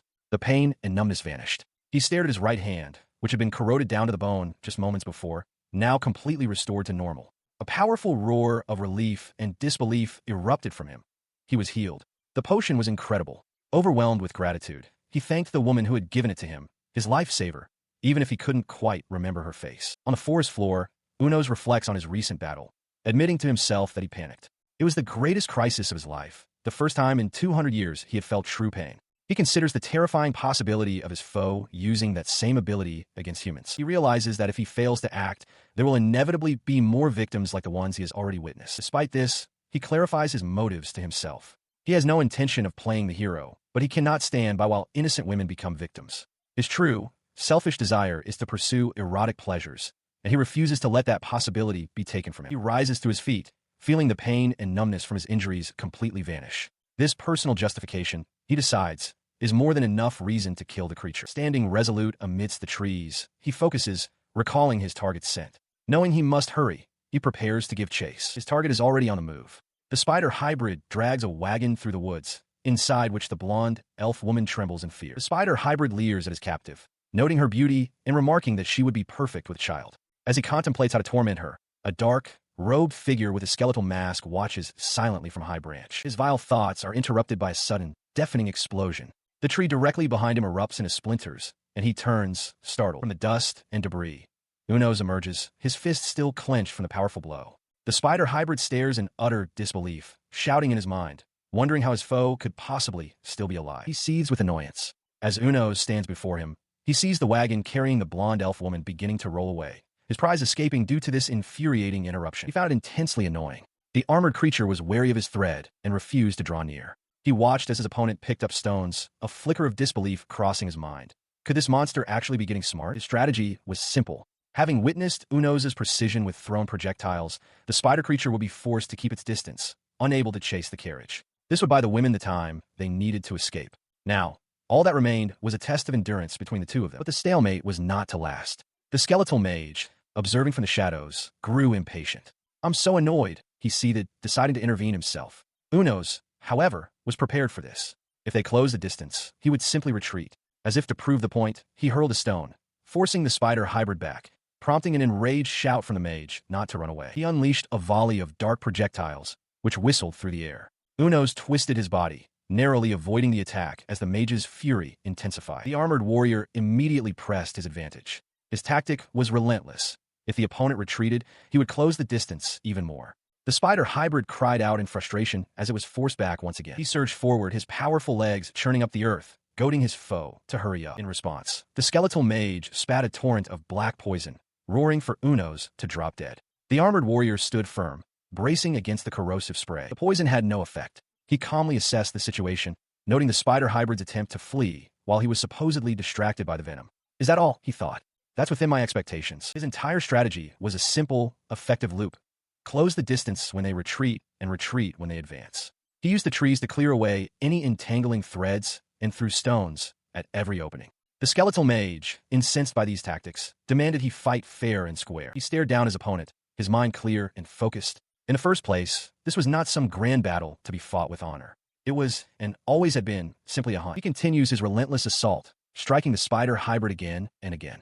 The creature is thrown back, its body splattering against the trees as Unos gives it no quarter, pressing his attack from every angle. The hunt continues under the pale light of the full moon. Days blur into an unending battle. The spider hybrid, sweating and weary, questions how many days have passed since the fight began. It feels as though it has been fighting for over a month, its stamina pushed to the absolute limit. It finds the situation utterly strange. It is being cornered, but what's truly baffling is why a monster is being dealt with in this manner by mere human. A wave of dizziness washes over the creature. It realizes this is bad. Its head is spinning, a sign of extreme exhaustion. The reason for its fatigue becomes clear. It's running out of energy. Unos' constant harassment prevents it from eating or sleeping, and as a result, it can no longer produce its threads or poison. Seizing the moment of weakness, Unos delivers a crushing blow directly to the hybrid's jaw, sending a spray of black fluid from its mouth. The creature stumbles back, overwhelmed by the searing pain. It can't comprehend what is happening or why it hurts so much. The agony triggers a memory of a past life, of being experimented on by men in suits, questioning why it had to be the one to endure such suffering. The memory fuels its present despair, and it lets out a furious, desperate roar, cursing its fate. In a final, desperate gambit, the spider hybrid unleashes a barrage of projectiles in all directions. But Unos is too quick, weaving through the attack and closing the distance to deliver another brutal strike. He stands over the fallen spider hybrid, which writhes on the ground, blood pooling beneath it. The creature whimpers, its voice filled with agony, repeating that it hurts. In a brutal, decisive motion, he brings his fist down, shattering the hybrid's head in a spray of black fluid. With the deed done, he turns and walks away, leaving the twitching, headless corpse behind him. Guttural, dying groans echo from the remains. His walk is cut short as he slams his fist into a nearby tree with a resounding crack. Leaning against the rough bark, he begins to scratch frantically at his own armored face, his body trembling. A sudden thought stops him cold. He recognizes the words the creature spoke. It was the Ferlito's language. He turns back toward the corpse, a sense of disbelief washing over him as the hybrid's final, broken words come back to him. No way, he thinks. The full weight of the creature's statement hits him under the moonlight. You're just like me. He recalls his own command to the creature, a single, brutal word. Die. The memory continues, the hybrid's desperate, tearful questions echoing in his mind. Pleas for recognition, asking if they weren't the same, if they weren't comrades. As the memory fades, he continues his slow walk away from the forest. He relived the moment in his mind. The sickening crunch as he obliterated the creature's head, silencing its plea of comradeship. The memory brought a surge of revulsion. Under the cold light of the full moon, he rejected the very idea, growling to the memory of the fallen creature, "Don't lump me together with you." Atop a rocky cliff, the monstrous form of Unos surveys the rugged landscape, his large frame a stark silhouette against the sky. He takes a moment to reintroduce himself as Unos, recalling the strange circumstances of his return, waking after 2 centuries to find himself transformed into a monster. His current location, he explains, is the elven country, the Republic of Anhel. From his vantage point, he observes the peaceful lives of its inhabitants, like an elven woman and child walking through their village. His thoughts then drift to another matter, a loose end from his past mission. He suddenly remembers the Canaan reconnaissance he was supposed to conduct. He recounts his journey after defeating the spider-like creature, explaining that he traveled to the frontline city situated on the border between the Kingdom of Canaan and the Republic of Anhel. Upon arriving, he gazes at the city's fortifications and comes to a grim realization. The presence of simple ballistae on the walls tells him that they have abandoned science. Meanwhile, within an elven settlement, a blonde elf woman explains the local philosophy. In Anhel, nature worship is prevalent, leading to minimal development. As a result, she notes, monsters tend to increase more easily, a manageable issue for the strong elves, but a huge problem for humans. Back on the cliff, Unos considers this very problem. The frontline city is supposed to be equipped with the highest grade weapons from Canaan specifically to deal with these monsters. But as he looks closer at the weapons, a jolt of shock runs through him. They are ballistae, the exact same model as those used 200 years ago. The shock gives way to profound disappointment. He concludes that the town is shabby and run down, and with that realization, he loses all remaining expectations for the Kingdom of Canaan. He stood overlooking a vast, sun-drenched valley, his mind made up. The next place he was curious about was Anhel. With a grunt of determination, he decided it was about time. With that thought, he leaped from the cliffside, descending rapidly. 16 days had passed since his arrival in the country, time he had spent learning about the elves. Now, he resolved to head toward the reconnaissance spot. From his hidden vantage point, he recalled what he'd learned. He had heard that elves were experts in magic, unlike humans who required incantations. The elves, however, used powerful magic endlessly and without any chance, a fact he considered to be total cheating. Beyond their magical prowess, he observed that the women there were incredibly attractive and noted that the men were as well. This mastery was possible because magic was an integral part of their daily lives. He watched them use it for the most mundane of tasks, lighting a fire, picking up an item, even drying clothes. It was this constant, casual use that allowed them to master it to such an extent. But as he watched from the bushes near a tranquil pond, he knew their magic wasn't the true terror of the elves. He felt a surge of anticipation, declaring internally that the greatest threat was here. It was about time. He mused on their reputation. It was well known that elves were renowned for their appearance, but seeing them firsthand revealed, it was on another level entirely. He considered this an undeniable truth, having personally observed over 100 elven women at this very reconnaissance spot. His patrol of the river area was complete. He felt he now fully understood the biology of this dangerous species. It was time he decided to move to the next spot. He arrived at reconnaissance spot number 02. From the cover of the foliage, his eye narrowed, its iris constricting as he focused intently on his target. His gaze locked onto a serene elf woman surrounded by 2 small children. He had found them. This was the one he called Miss number 06. He continued his assessment. Among all the elves he had seen, number 6 was particularly to his taste, and one of the two who posed a real threat. He noted her routine. Whether she was a teacher or something similar, she always brought children with her at this time. The name, he confirmed to himself, was of course a nickname he had given her. He continued his observation from a distance, his thoughts drifting to the aesthetics of the scene. He mused that while being completely unclothed was one thing, there was a particular appeal when wet undergarments clung to the body, becoming translucent. This sight filled him with a sense of awe, making him marvel at the sheer power of such eroticism. He also discovered a new faculty. By concentrating, he could now magnify his vision, allowing for an even more detailed inspection. He settled into a concealed position within the foliage, wondering if the same scene would play out again today. From his hiding spot, he watched the elf teacher and the children by the water's edge. His question was soon answered. The children began to play a prank on the teacher, with one of the boys tugging at her clothing. She cried out for them to stop, but Unos noted her gentle nature, realizing she was an easy target for their mischief. He concluded that this kind of interaction was precisely why the young boys behaved as they did. The teacher was left flustered by the prank. However, the young elf boy, far from being repentant, declared the situation outrageous and vehemently encouraged the others to continue. Crouched within the dense foliage, Unos lets out a weary sigh. He reflects on the day's events, thinking that number 6 had been amazing, as expected, and that even the little brat had performed well. In the distance, the elf teacher and her young charges laugh together by the water's edge. Suddenly, a rustling sound from the water snaps him to attention. He peers out from his hiding spot, startled and sweating. From the river emerges a tall, imposing elf woman with long, light hair and a dark blindfold covering her eyes. She leans directly over his hiding spot, her presence overwhelming him. She asks if he intends to give her no chance to rest. Flustered, Unos stammers her designation, number 08, noting that she has arrived earlier than usual. Internally, he can only think of her as a terrifying elf. His gaze remains fixed on her. He admits to himself that number 08 is an elf he is particularly interested in, for the simple reason that her breasts are so large. He continues his silent observation, recalling that she is always accompanied by 2 attendants. This leads him to believe she holds a significant status in her country. He also finds himself pondering the reason she never opens her eyes. Furthermore, he finds it intriguing that her bathing seems more ritualistic compared to the other elves. All these details combine to form a single conclusion in his mind. She is not an ordinary person. Number 08 possesses a mystique that makes her stand out. The weight of this realization strikes him with full force, his eyes wide with a mix of awe and terror. He feels utterly overwhelmed. He cannot afford to overlook a single one of her actions.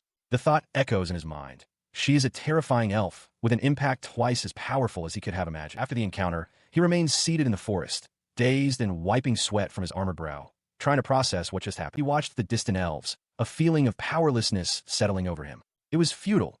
Even after being shown such a feast, he was incapable of acting on it. He had to accept that fact. His thoughts drifted to a memory of a different being, a tall, skeletal figure who had once raged in frustration. It had screamed about its magnificent thing being gone, lamenting that no matter how it tormented its victims, it could not get the desired reaction. He recalled that the creature had also been adept at using its unique abilities. It felt as though it had awakened to its true nature far earlier than he had. The memory prompted a dark question. Had all the accumulated emptiness finally driven it to madness? Returning his focus to the present, he couldn't help but feel a strange sympathy for that brute. The thought that he might end up the same way was a persistent fear. As the elves began to depart, he silently wished for number 8 to be careful on her way home. He turned away from the river, engaging a built-in function for emotional suppression. It was a useful tool in times like these, preventing him from dwelling on matters that could not be changed. Standing alone amidst the trees, he surveyed the darkening landscape and noted that it was already quite late. The fading light signaled an opportunity. He knew the elves did not come to the river after sunset, making it the perfect time to gather supplies and wash his things. He set about his evening tasks, sharpening a magic sword that cut exceptionally well. Nearby, the carcass of his latest hunt was draining. As he prepared the meat, he noted that the taste was lacking and that he needed to find some salt. As he worked, night fell completely, the crescent moon rising high above the clouds as bats began their nightly flight. In the quiet of the forest, Unos rises from the leaf-strewn ground, unable to find rest. He lies back down, shifts, and sits up again, his mind clearly in turmoil. His agitation is fueled by the memory of another's words, a skeletal figure insisting there were many reasons to go back. It had argued that if he returned to the Empire, he might find more of them, other test subjects. He questions himself, wondering if his hesitation was simply because he couldn't make up his mind.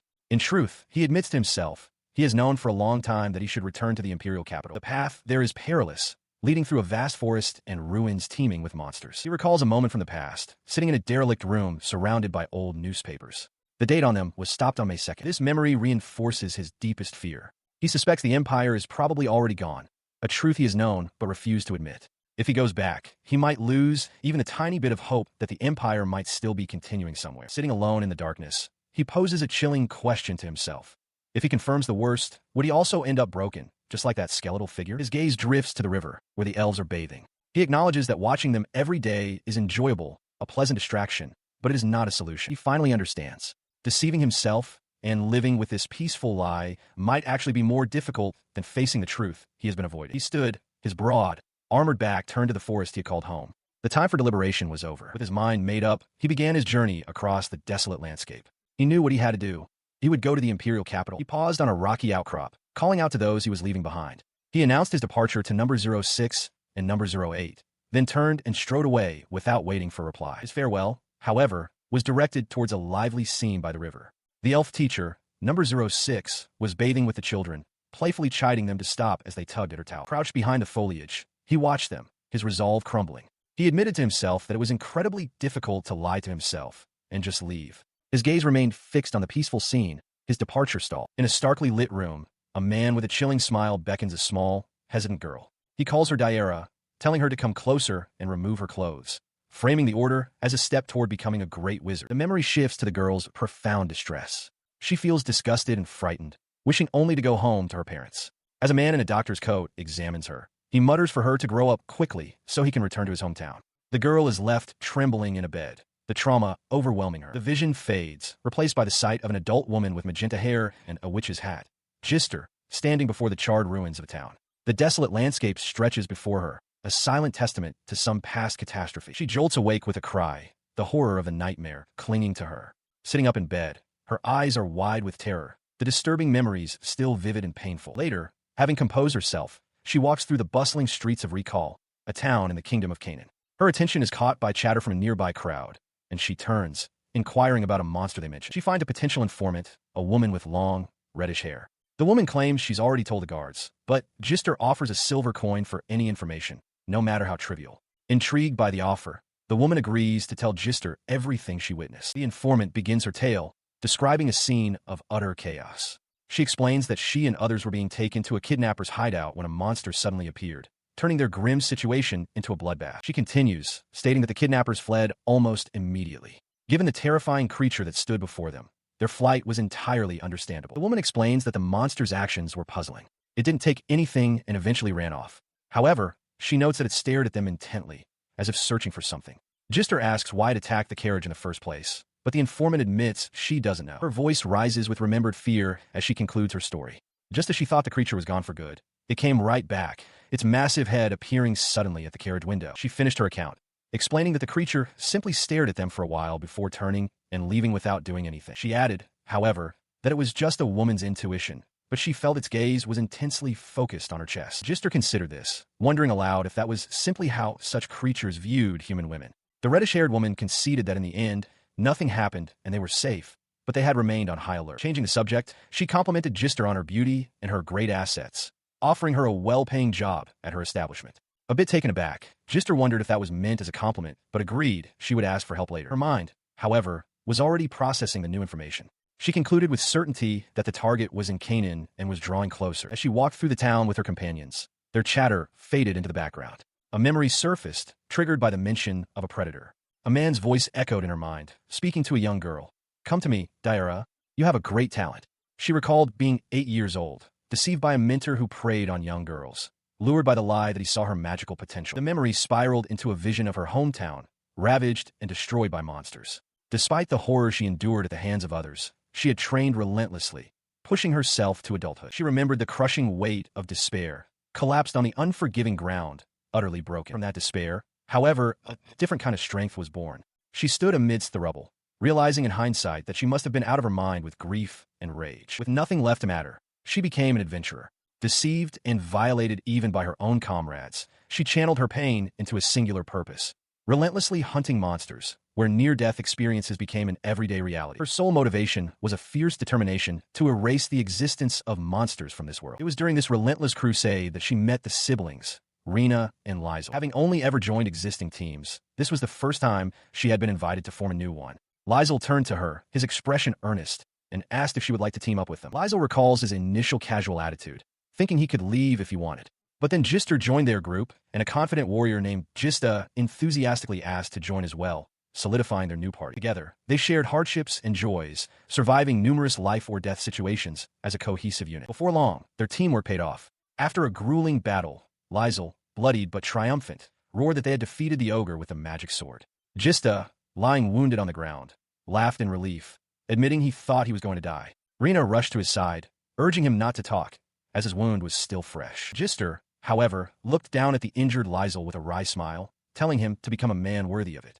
Lizel, still reeling, asked what they should do with a magic sword, suggesting that Jister, as the leader, should keep it. He remembers how Jister playfully asked about his potion, which Lizel admitted he'd already used. In that moment of camaraderie, Lizel realized this temporary team had become a real home for him. Yet, a shadow falls over the memory, a bitter thought that monsters always take away the things that matter most. The memory fuels Jister's resolve. She declares that the sword is proof that she once had a place to belong, and she will get it back, no matter what it takes. Her thoughts turn to Dara, who, with tears in her eyes, clasps her hands and pleads for her to make sure she returns alive. With her resolve hardened, Jister sets off through the city streets. Her long hair flows behind her as she walks with purpose, her mind fixed on a single goal. A silent promise echoes in her thoughts. Wait for me, Rena. Unos arrives in a desolate, ruined landscape, his heavy footfalls stirring the dust of shattered buildings. He reflects on his journey, having left Anhel and headed southeast toward the imperial capital as fast as he could. The scars of battle are starkly visible across the land. His relentless pace brought him to these specific ruins by sunset, the fading light casting long shadows over the destruction. He tries to identify his location amidst the rubble, surmising that this must be the town of Idres, though it is nearly unrecognizable. A jarring memory or vision flashes through his mind. The blonde elf woman, alongside another of her kind, recoiling in horror from a cataclysmic blast. She cries out in disbelief, questioning if the elves themselves were the cause of such devastation. In this memory, he stands before them, observing their unclothed state. He makes a crude, imperial-style joke to himself, considering it a fair exchange for his voyeurism. The memory fades, and he continues his journey, running tirelessly through the night. He notes the silence, joking to himself that he can hear crickets after his internal quip, before giving a thumbs up to the empty darkness. His pace is relentless, a powerful, ground-eating stride that carries him through the wilderness at incredible speed. He skids to a halt,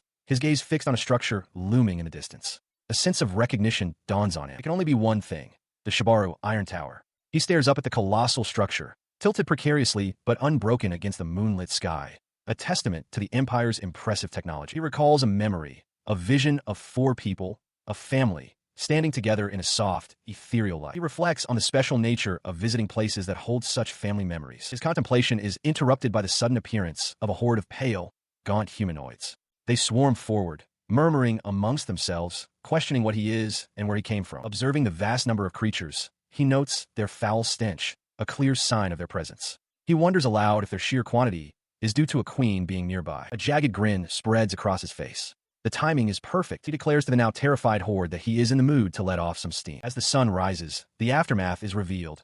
A field of carnage, littered with the dismembered and splattered remains of the entire horde. The ground is soaked and stained, a testament to the brutal efficiency of the slaughter. Leaping through the forest, he reflects that exterminating them took longer than he had anticipated. Nevertheless, he expects to see the town of Aguson. He stops, looking out over a cityscape.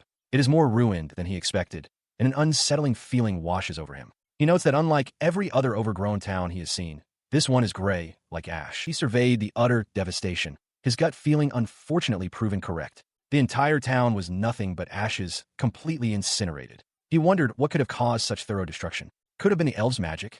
No. Even in a war, this level of annihilation seemed senseless. A wild guess then formed in his mind. He recalled a man in a suit discussing an ultimate weapon and considered the horrifying possibility that this was the result. It seemed entirely plausible for the Empire. If they had truly unleashed such a weapon on the imperial capital itself, the implications were staggering. Driven by this new urgency, he broke into a sprint once more. He knew he should rest, having run nonstop since leaving Anhel and even exterminating goblins along the way, but the thought was quickly dismissed. His resolve hardened. He had to get to the capital as quickly as humanly possible. He skidded to a halt.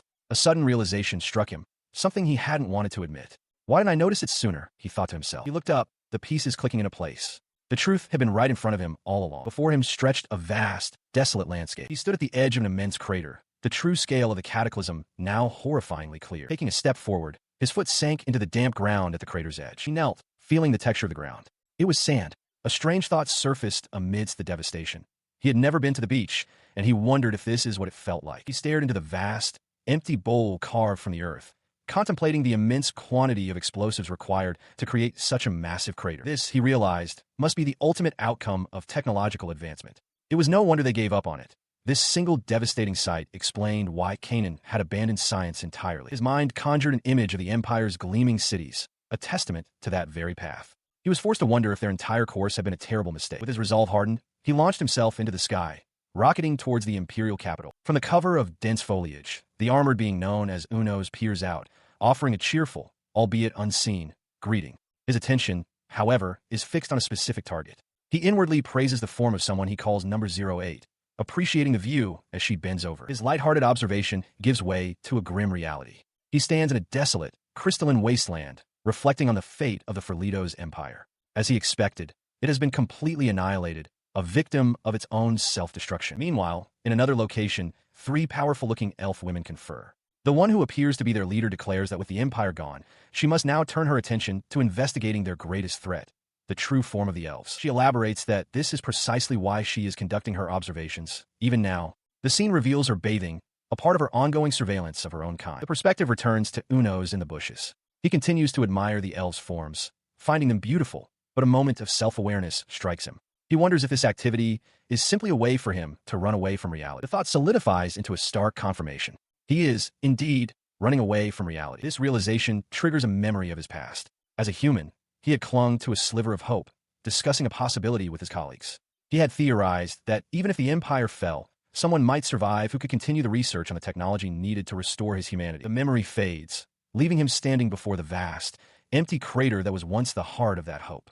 He acknowledges grimly that this wishful thinking was crushed swiftly and completely. His mind spirals into a torrent of desperate questions. He wonders if he is doomed to this form forever, if he will be eternally alone, forever powerless. While he doesn't entirely hate his monstrous body, he admits to himself that, deep down, he still longs to be human again one day. His despair is momentarily pushed aside as his attention is recaptured by the bathing elf. A gauge materializes, illustrating his mental state shifting rapidly from overwhelmed to energetic, the sight providing a powerful, if temporary, reprieve from his existential dread. He gives thanks to a mental image of an elven woman, a goddess of breasts, believing that such fantasies are what allow him to remain sane and maintain self-control despite his circumstances. This coping mechanism stems from a dark thought. If he can never return to being human, it might be better for his mental health to simply accept his fate and see himself as a monster. Yet, as he watches the real elf from his hiding place, he suddenly feels no desire to leave. A flicker of defiance returns. He has not given up hope yet. With a renewed sense of purpose, he runs off, believing that even as a monster, he can still enjoy life as a human would to some degree. The important thing is to work toward that goal, a pursuit he admits is his greatest source of dissatisfaction. Later, this dissatisfaction manifests during a meal with his kin. The food is terrible, utterly tasteless. Unos realizes that every time he eats meat, he craves salt, but is always put off acquiring. He considers his options. The salt from the fallen empire is no good anymore. He sees no way to make a deal with anyone, leaving theft as his only choice. Reluctantly, he decides that the ban on robbery must be lifted. With his mind made up, Unos leaps into action. He has decided to head to the city of Canaan to get salt, and perhaps some spices as well. He resolves to move quickly. The scene shifts. Meanwhile, in that very city of Canaan, a man named Orlando is deeply troubled, clutching his head in extreme frustration. His distress draws a sharp rebuke from Arngale, who stands over him with a stern expression, reminding Captain Orlando that he has warned him about this before. Arngale slams a hand on the desk, shouting that Orlando needs to figure out basic literacy. Orlando weakly defends himself, stating that he can, at the very least, write his own name. His frustration boiling over, Arngale grabs Orlando by the cravat, demanding to know why he's slacking off when he's seen Lloyd and everyone else study. He leans in closer, stating that for God's sake, they don't have time, so he will just read the important parts. Orlando retorts, asking if Arngale wants to be hit, but immediately softens, apologizing and meekly declaring his affection. Their attention shifts to a report on a new species. Arngale finds it difficult to believe that the creature single-handedly destroyed the old Anhel goblin colony. Orlando, looking pensive, agrees certain it was the work of that specific being. He recalls the assessment. Its threat level was only designated disaster class because there was no major damage. In truth, the strange creature isn't at its highest level, and its appearance alone signals that more destruction is inevitable. The prospect of greater conflict brings a greedy smile to Orlando's face. He declares that when that happens, the bounty will increase, and his unit, the Daybreak battlefield, will be the one to claim the prize. His commander's blatant avarice earns a weary sigh from Arngale, who remarks that Orlando has the word money written all over his face. Orlando laughs it off, admitting that they do still want the money. With hands on his hips, Arngale tells him he's had enough and to keep his warmongering in check. He gets back to business, explaining that their funds are draining from buying swords to combat the new species. He asks Orlando to take on some good requests to help train the new recruits, and Orlando agrees. He grows serious, however, noting that while they've strengthened their weapons, they are still critically lacking in mages, both in number and skill. He wonders if there's anywhere this isn't the case. His frustration peaks as he cries out, wondering if a beautiful, excellent mage who doesn't need money even exists, a vision of a particular woman flashing in his mind. Arngale sighs, confirming that even the kingdom of Caesarea is lacking in skilled mages. He recoils in shock as Arngale calmly states his intention to relay their conversation to a woman named Annie. Flustered, Orlando mutters to himself that a sexy woman with a large bust would be a great addition. Arngale's expression turns sly. He muses aloud, "Why indeed? Let's see," before pointedly asking Orlando why he would bring her up in the first place. The direct question sends Orlando into a flustered panic, his face contorting with stress. Arngale, enjoying the moment, brightly suggests a solution. He has heard the tavern has a bottle of 200-year-old Randile that might just wipe his memory clean. Orlando shouts in disbelief at the implied cost. At that moment, Annie herself walks in, cheerfully asking what is happening and if Orlando is treating them. Defeated, Orlando slumps over a desk, offering a hollow thank you to Arngale, who stands over him and magnanimously declares that he will treat everyone. His declaration is met with a shriek of protest from Orlando, but it is drowned out by the jubilant cheers of Annie and two other soldiers who have gathered. Annie happily confirms to the group that it seems the captain is indeed treating them. As the others celebrate, Arngale watches with a smug smile. He chides Orlando, telling him to stop adding non-stop orders because of the cost, and remarks that this is what he gets for slacking off. The monstrous, white-armored form of Unos looms into view, his sudden appearance striking terror into a group of bandits below. Their faces twist in shock and fear, letting out cries of alarm. The ground is a scene of carnage, littered with the bloodied bodies of those who try to defend their caravan. Unos observes the bandits' panicked reactions. He cannot understand their words, but their surprise at his presence is perfectly clear. His gaze widens to take in the full situation. He has just arrived in Canaan only to stumble upon this brutal attack. The coachman and guards are dead, and a blonde woman lies injured on the ground. The bandits are in disarray, shouting amongst themselves about what to do. He then notices that the woman's torn clothing reveals some kind of padding on her chest. Taking a moment to process the grim scene, he brings his hands together in a quiet prayer for the fallen, thanking them for their hard work and wishing them peace, though he keeps his other observations to himself. His brief moment of reverence is shattered when he realizes the bandits have not fled. One lunges, his sword breaking uselessly against Unos's armored form, startling the large creature. He is confused as to why they are attacking him. The bandits surround him, shouting accusations and questioning if he's a goblin leader, urging each other to attack. Having made his decision, his arm whips through the air in a powerful strike aimed at one of the aggressors. He resolves that against these bandits, he will not hold back. His fist connects with a man's head, causing it to explode in a shower of gore. He moved with brutal efficiency, ignoring the bandit screams. One of them was impaled through the chest, the force of the blow sending a spray of blood into the air. He knew it was too late for them to run. At this point, he couldn't stop himself anymore. He then launched himself through the air, a blur of white armor, as the remaining men scattered. One fell to his knees in the mud, pleading for him to stop, his face a mask of pure terror. As the bandit begged, an odd memory surfaced in his mind, a smiling, bespectacled woman in a classroom setting. He recalled her words, advice from her own mentor, suggesting one should always take the initiative to get on people's nerves. He agreed with the sentiment completely. Yes, sensei, he thought with grim finality. With this grim mantra reinforcing his actions, he brought his bladed arm down in a devastating arc, deciding that now was the time to end it. After the slaughter, his mind clarified the source of his inspiration. He was looking at an adult magazine featuring the same woman. He mused that she was his sensei to whom he was greatly indebted, before correcting himself with the thought that all of his actual teachers had been men. He stood amidst the carnage he had created, the dismembered bodies of the bandits littering the forest floor around him. He let out a guttural sound, Gafu, surveying the scene. He reflected that it was the same as always. He had gone too far. Even though they were bandits who had killed people, they were still human, and he had been unable to stop himself. He rationalized that from Canaan's perspective, it was a win-win situation, saving them the trouble of a trial. His introspection complete, he approached the caravan he had saved. He considered a large sack of salt as fair payment for dealing with the bandits. Taking it, he offered a simple thank you for the meal. His action, however, was met with sheer terror. The survivors from the caravan began to scream, crying out that he was a monster and that they were all going to be killed. One even tried to mimic his earlier sound, perhaps as a desperate plea. Having left the caravan behind, Unos continues his journey alone, walking along a rocky path that winds through a dense forest. He is in exceptionally high spirits, a wide, joyful expression on his face, his mouth forming the shape of a heart. The source of his delight becomes clear. He has successfully obtained 2 large jars filled with salt. He sits and reflects that, Despite all the wagons, the rest of the spoils were quite disappointing. Now, having only eaten dried meat for so long, he eagerly anticipates cooking all sorts of new things with his prize. He considers the other items he took, some wool to use as cushioning for the precious salt jars, and a rather uninspired water jug. He had initially been hopeful about the jug, as it was found inside an expensive-looking box and bore an elaborate design, leading him to believe it might be some kind of magic item. However, after trying various things with it, nothing happened. His next thought was to use it simply as a water jug, but upon inspection, he was shocked to discover a hole in its base, wondering how he hadn't noticed it before. He concludes that whatever its original purpose was, it's useless to him now. He guesses it must be a decorative piece from a fountain statue, and, with that realization, tosses it aside. Lying on the ground, he considers the fragility of the glass jars. Even with the wool padding, the risk of them breaking has been a constant worry during his travels. He resolves to find a more suitable container for the salt at the Alquel shopping mall in the morning. He reflects on his recent movements, traveling back and forth between Canaan, the Empire, and Anhel. With more travel there likely in the future for various reasons, he concludes that establishing a proper base of operations within the Empire would be a convenient and strategic move. He lay on his back, contemplating the idea of a base. The more he considered it, the more brilliant it seemed. If he stocked it with essentials, it would be well worth the effort.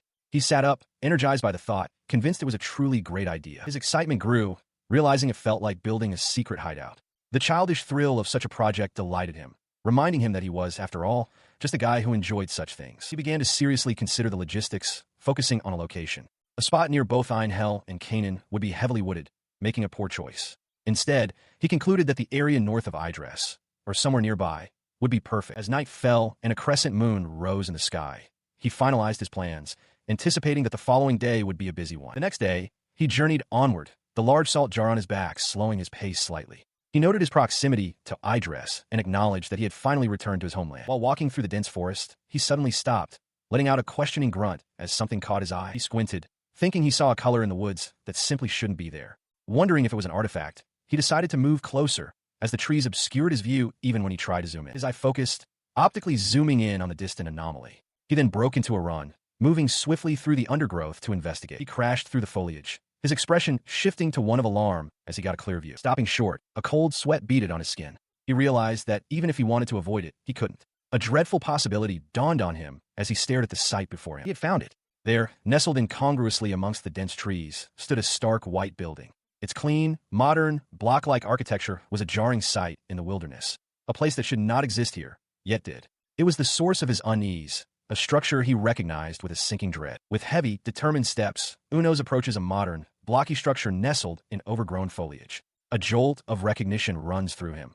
The facility looks just like the one where he first woke up. He stands amidst the wreckage of what was once a laboratory, shattered containment pods littering the floor. He had tried not to think about it, but he knew this was the place where his nightmare began. He had tried to just turn a blind eye, to ignore the truth of his origins.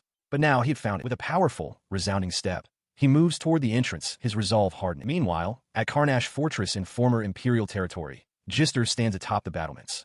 She looks down at the assembled soldiers, sighing to herself at the thought of storming a major stronghold just to deal with goblins. She reflects on the fortress's history. It originally belonged to Canaan, but was occupied by the Empire for a long time. It seems she realizes that this is no ordinary fortress. A memory flashes through her mind. A chaotic battle. A monster exploding in a shower of gore amidst the fight. Back in the present, she leans against a window frame, her expression troubled.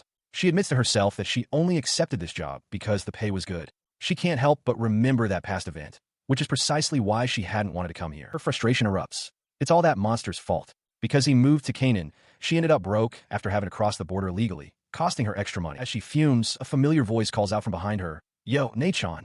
She turns, startled, to see her brother approaching. Jister, her expression unreadable, posed a provocative question to the soldiers before her. How much for a night? Her facade then cracked, and she let out a frustrated scream, lamenting the nature of every single one of them. She turned away from the two men, declaring that the queen was in the fortress ahead. She curtly ordered them to find somewhere else to satisfy their urges, but one of the soldiers called out, asking if she was ignoring him. As she stood silently, the soldiers conferred. One remarked on her nerve, but the other had noticed a crest on her staff, identifying her as a mage from the Kinoshita clan of Caesarea. Unimpressed, Jister simply asked if there was anything else. This revelation struck fear into the men. They knew that within the magic nation of Caesarea, the Kinoshita and Itsu clans were famously powerful. To be allowed such a name meant she possessed immense strength. One of them muttered his relief at not having been burned alive. Despite the danger, one soldier remained captivated by her appearance, remarking that her sultry face was hard to resist. His companion had to physically restrain him, telling him to get a grip. In that instant, A projectile shot from the distance, striking the distracted soldier squarely in the forehead. He was killed instantly as a shocked friend looked on. The next morning, the battle began in earnest. As the mages advanced, the second soldier was struck down, crying out for his fallen buddy in his final moments. Amidst the chaos, Jister began her incantation. With a sharp cry, she unleashed a volley of massive fireballs that soared towards the enemy fortress. The spell struck the ramparts with devastating force, erupting in a colossal explosion. As Jister exhaled, another mage watched in awe, remarking that she was in a different league and had likely already taken down 100 foes. She informs the soldier, Orlando, that she has exhausted her magic and must fall back. When he thanks her, she requests he not call her master, as the title reminds her of a contemptible figure from her past. Orlando falls silent, considering her words. She turns and walks away along a wooden platform, leaving him behind. He shouts after her, complaining that mercenaries can't be trusted because they are always looking for an easy way out. While acknowledging that running out of magic is unavoidable, his tone is one of frustration. Jister glances back, annoyed. A knight from the local army interrupts, ordering his troops to keep damage to the fortress at a minimum, as they intend to reuse it. This contradicts the simpler strategy of just setting it on fire. Jister mutters that this kind of supervision is another reason she was reluctant to take the job. She continues to grumble to herself about the nobles, reflecting that they are all the same, quick to complain without ever putting their own lives on the line.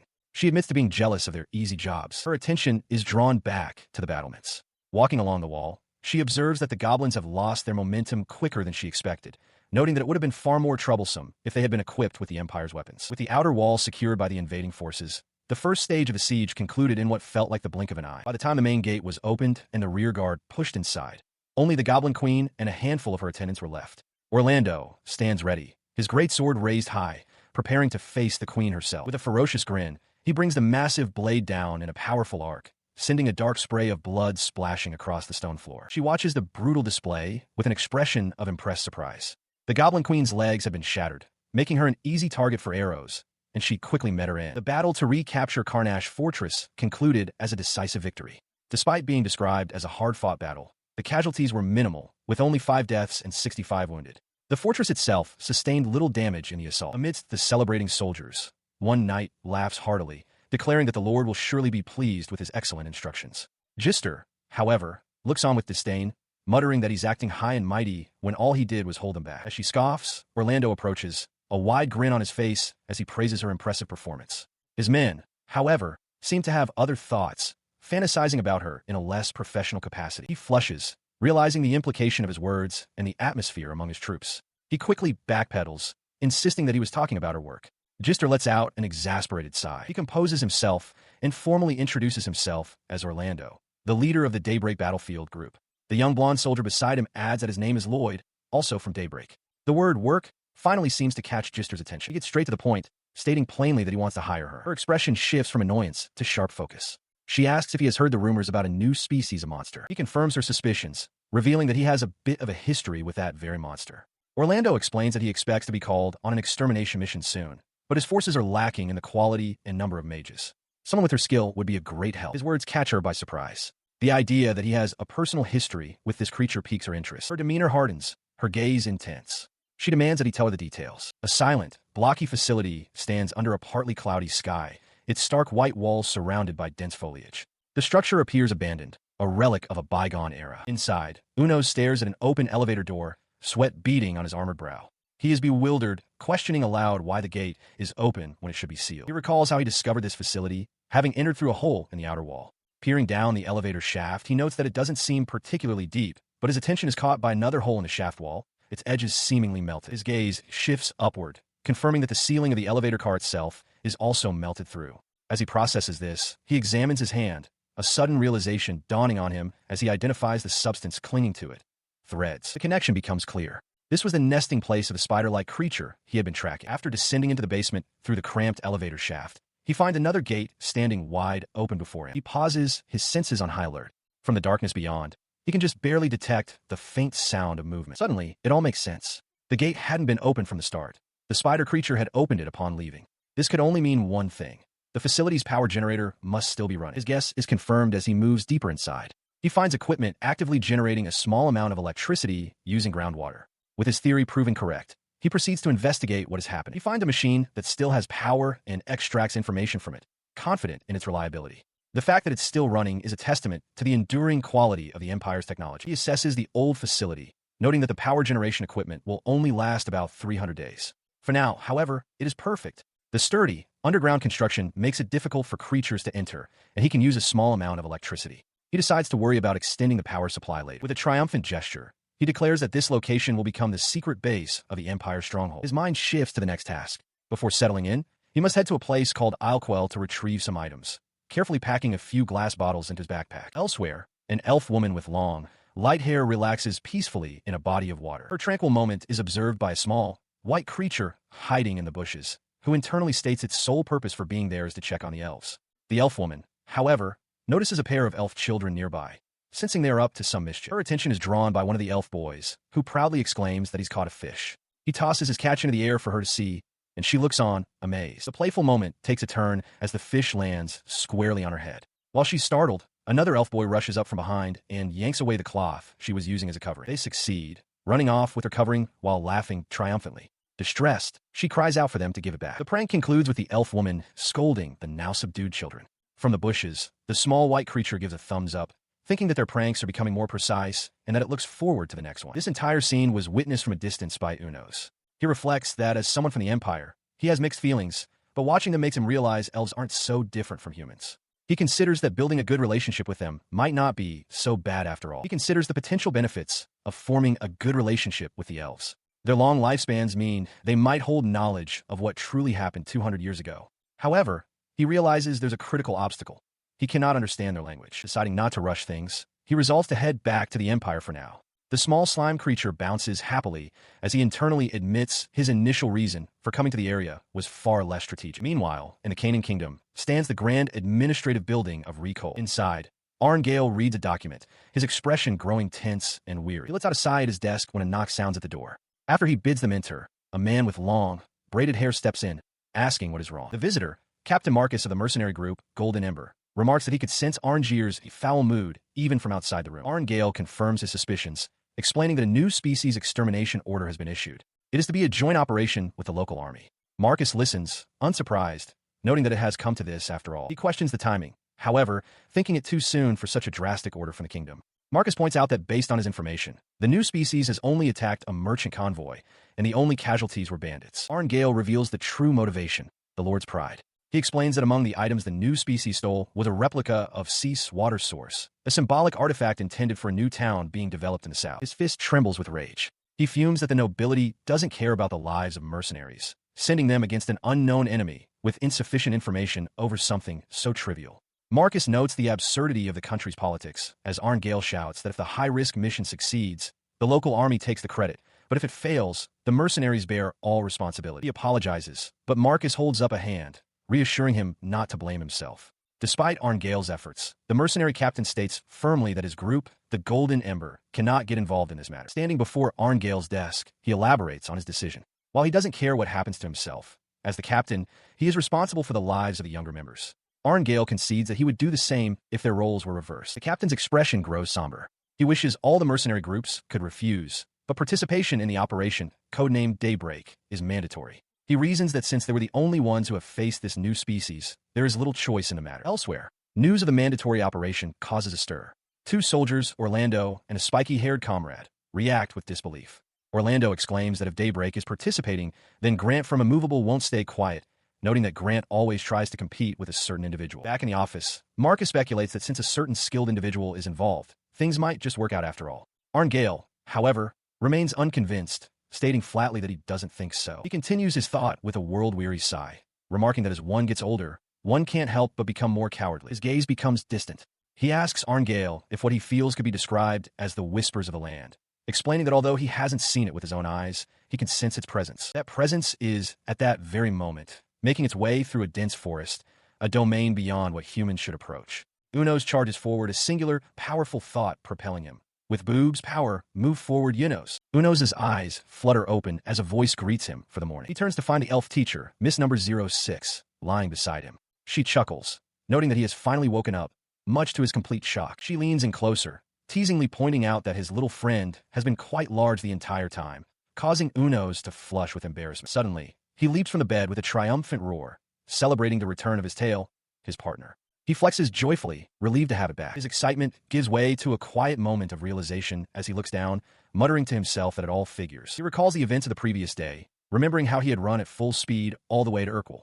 The exertion was so great that he went straight to bed, realizing it was the first time his body had ever felt so completely tired. Now rested, Unos moves through a storage area, methodically gathering basic supplies: a plastic container, a scrubber, dishware, and salt. He pauses to consider the available home appliances, concluding that devices requiring a constant supply of electricity, such as a refrigerator, would likely be unusable. His gaze then falls upon a large television. He reflects on how he has always admired the idea of watching movies on such a screen, thinking that some entertainment would be nice. A practical concern immediately follows this thought, however, as he questions whether any data disks he might find would still be usable. He inspects one of the items he has gathered, a video camera. It appears to be an old piece of technology from his former world. The device sparks a shocking realization. With a video camera, he could record certain kinds of scenes, intimate scenes. An image of the elf teacher flashes through his mind. He trembles, electrified by the thought that such recordings could last forever. A smaller, more timid part of his consciousness, however, recoils, reminding him that voyeurism is a crime. His mind becomes a battlefield.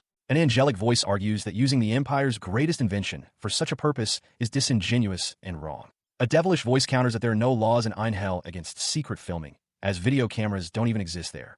The internal conflict is agonizing. He grits his teeth, his expression hardening with resolve. He concludes that this is a line that must never be crossed by a human being. A moment later, a joyous realization strikes him. He isn't human, so it's perfectly fine. His inner demon celebrates the clever loophole as his better angel despairs. With his moral quandary settled, he stands before a store display filled with cameras, vowing that the Empire's technological prowess will be put on display once again, albeit secretly, for the elves. He searches the shelves, but can't find what he's looking for. Consulting a catalog, he spots the perfect item, the latest model with zoom and multiple functions. His excitement fades when he realizes it's sold out and not in the back room either. He briefly considers settling for his second choice, but immediately rejects the idea of compromising.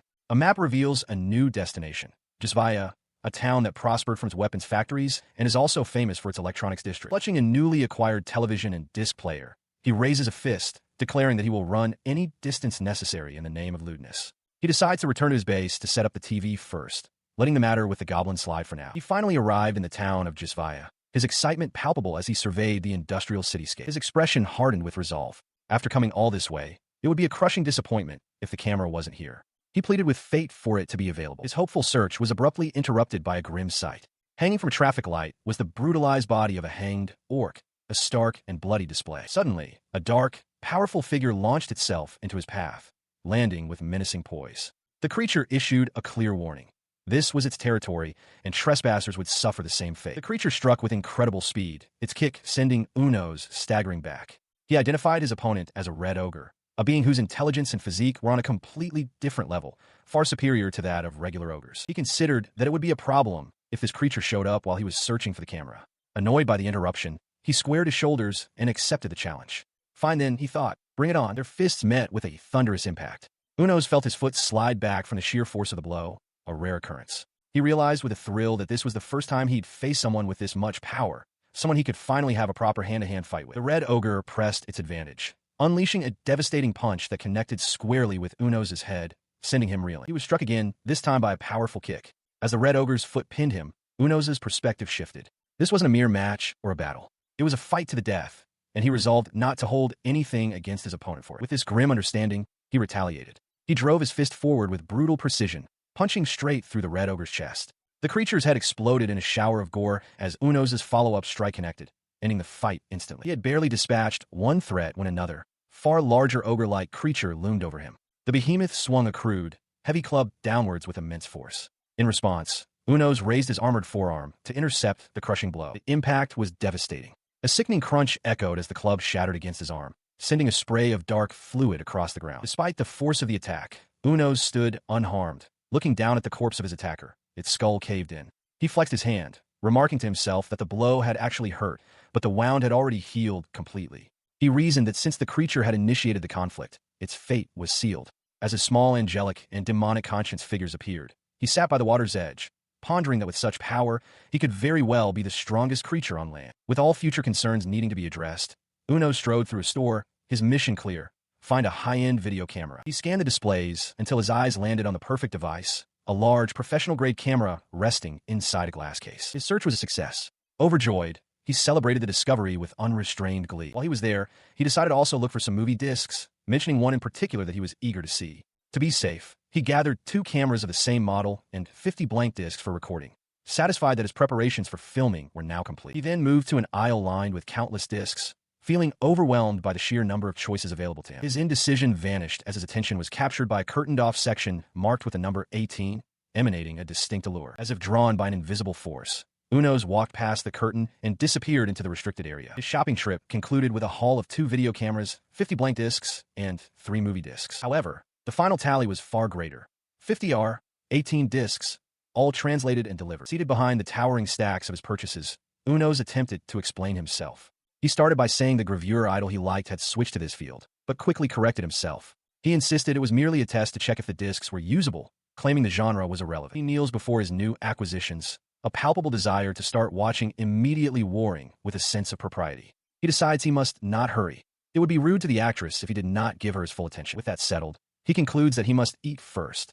Outside, over a crackling fire, a large cut of meat sizzles, which he intends to cook thoroughly before finishing it off. He then arranges the steak nicely on tableware he had picked out earlier at Alquel, and with a flourish, seasons it generously with his special seasoning, Canaan salt. The meal is complete. A Yino-style deer steak, or in simpler terms, grilled meat, glistening perfectly on the plate. Without hesitation, he digs in, taking a large, satisfying bite of the steak. He revels in the taste, exclaiming how juicy the meat is and how incredible the salt tastes. He realizes that after this, there is no going back to bland flavors. Having finished, he stands before a metal sink, giving thanks for the meal. He reflects that using spices to mask the gamey smell would likely make it even tastier. He then turns the faucet, asking an unseen audience if they noticed. Water begins to flow from the tap. His attention is fixed on this modern marvel. He points out that this facility is equipped not only with electricity, but also with running water. As he washes his plate, he remarks on what a great help this is, as he is accustomed to fetching water from the river. The Empire, he concludes, is truly impressive. He sat on the edge of his bed, the large screen before him humming to life. This was the moment. He steeled himself, a bead of sweat trickling down his armored skin. At last, the moment had come. With trembling hands, he slid a disc into the player. He noted the unusual tremor, a sign of his profound anticipation. He clasped his hands together, his gaze fixed on the case lying beside him. A desperate plea formed in his mind. Come on, please work. But nothing happened. A violent tremor ran through his body, shaking the very bed he sat on as his hope turned to agitation. The shaking continued, a physical manifestation of his growing disbelief and frustration. His mind raced, refusing to accept the outcome. No, he thought. There's no way it doesn't work, right? But the reality was undeniable. He collapsed face first onto the mattress, defeated, surrounded by the evidence of his many failed attempts.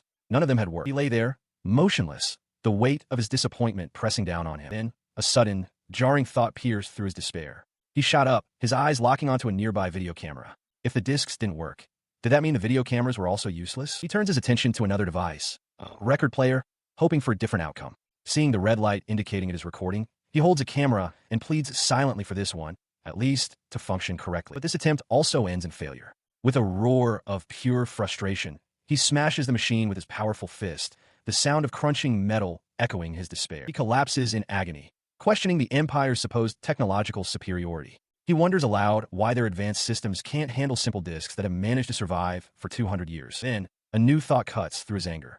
It might not be the discs that are faulty, but the player itself. This realization sparks a sense of urgency, and he decides he must return to Alquel immediately to investigate. He stares at one of the disc cases, the desire to try a new player burning within him. Yet, he hesitates, a wave of exhaustion and doubt washing over him. Clutching the discs to his chest, he reflects on their importance. They are not mere objects.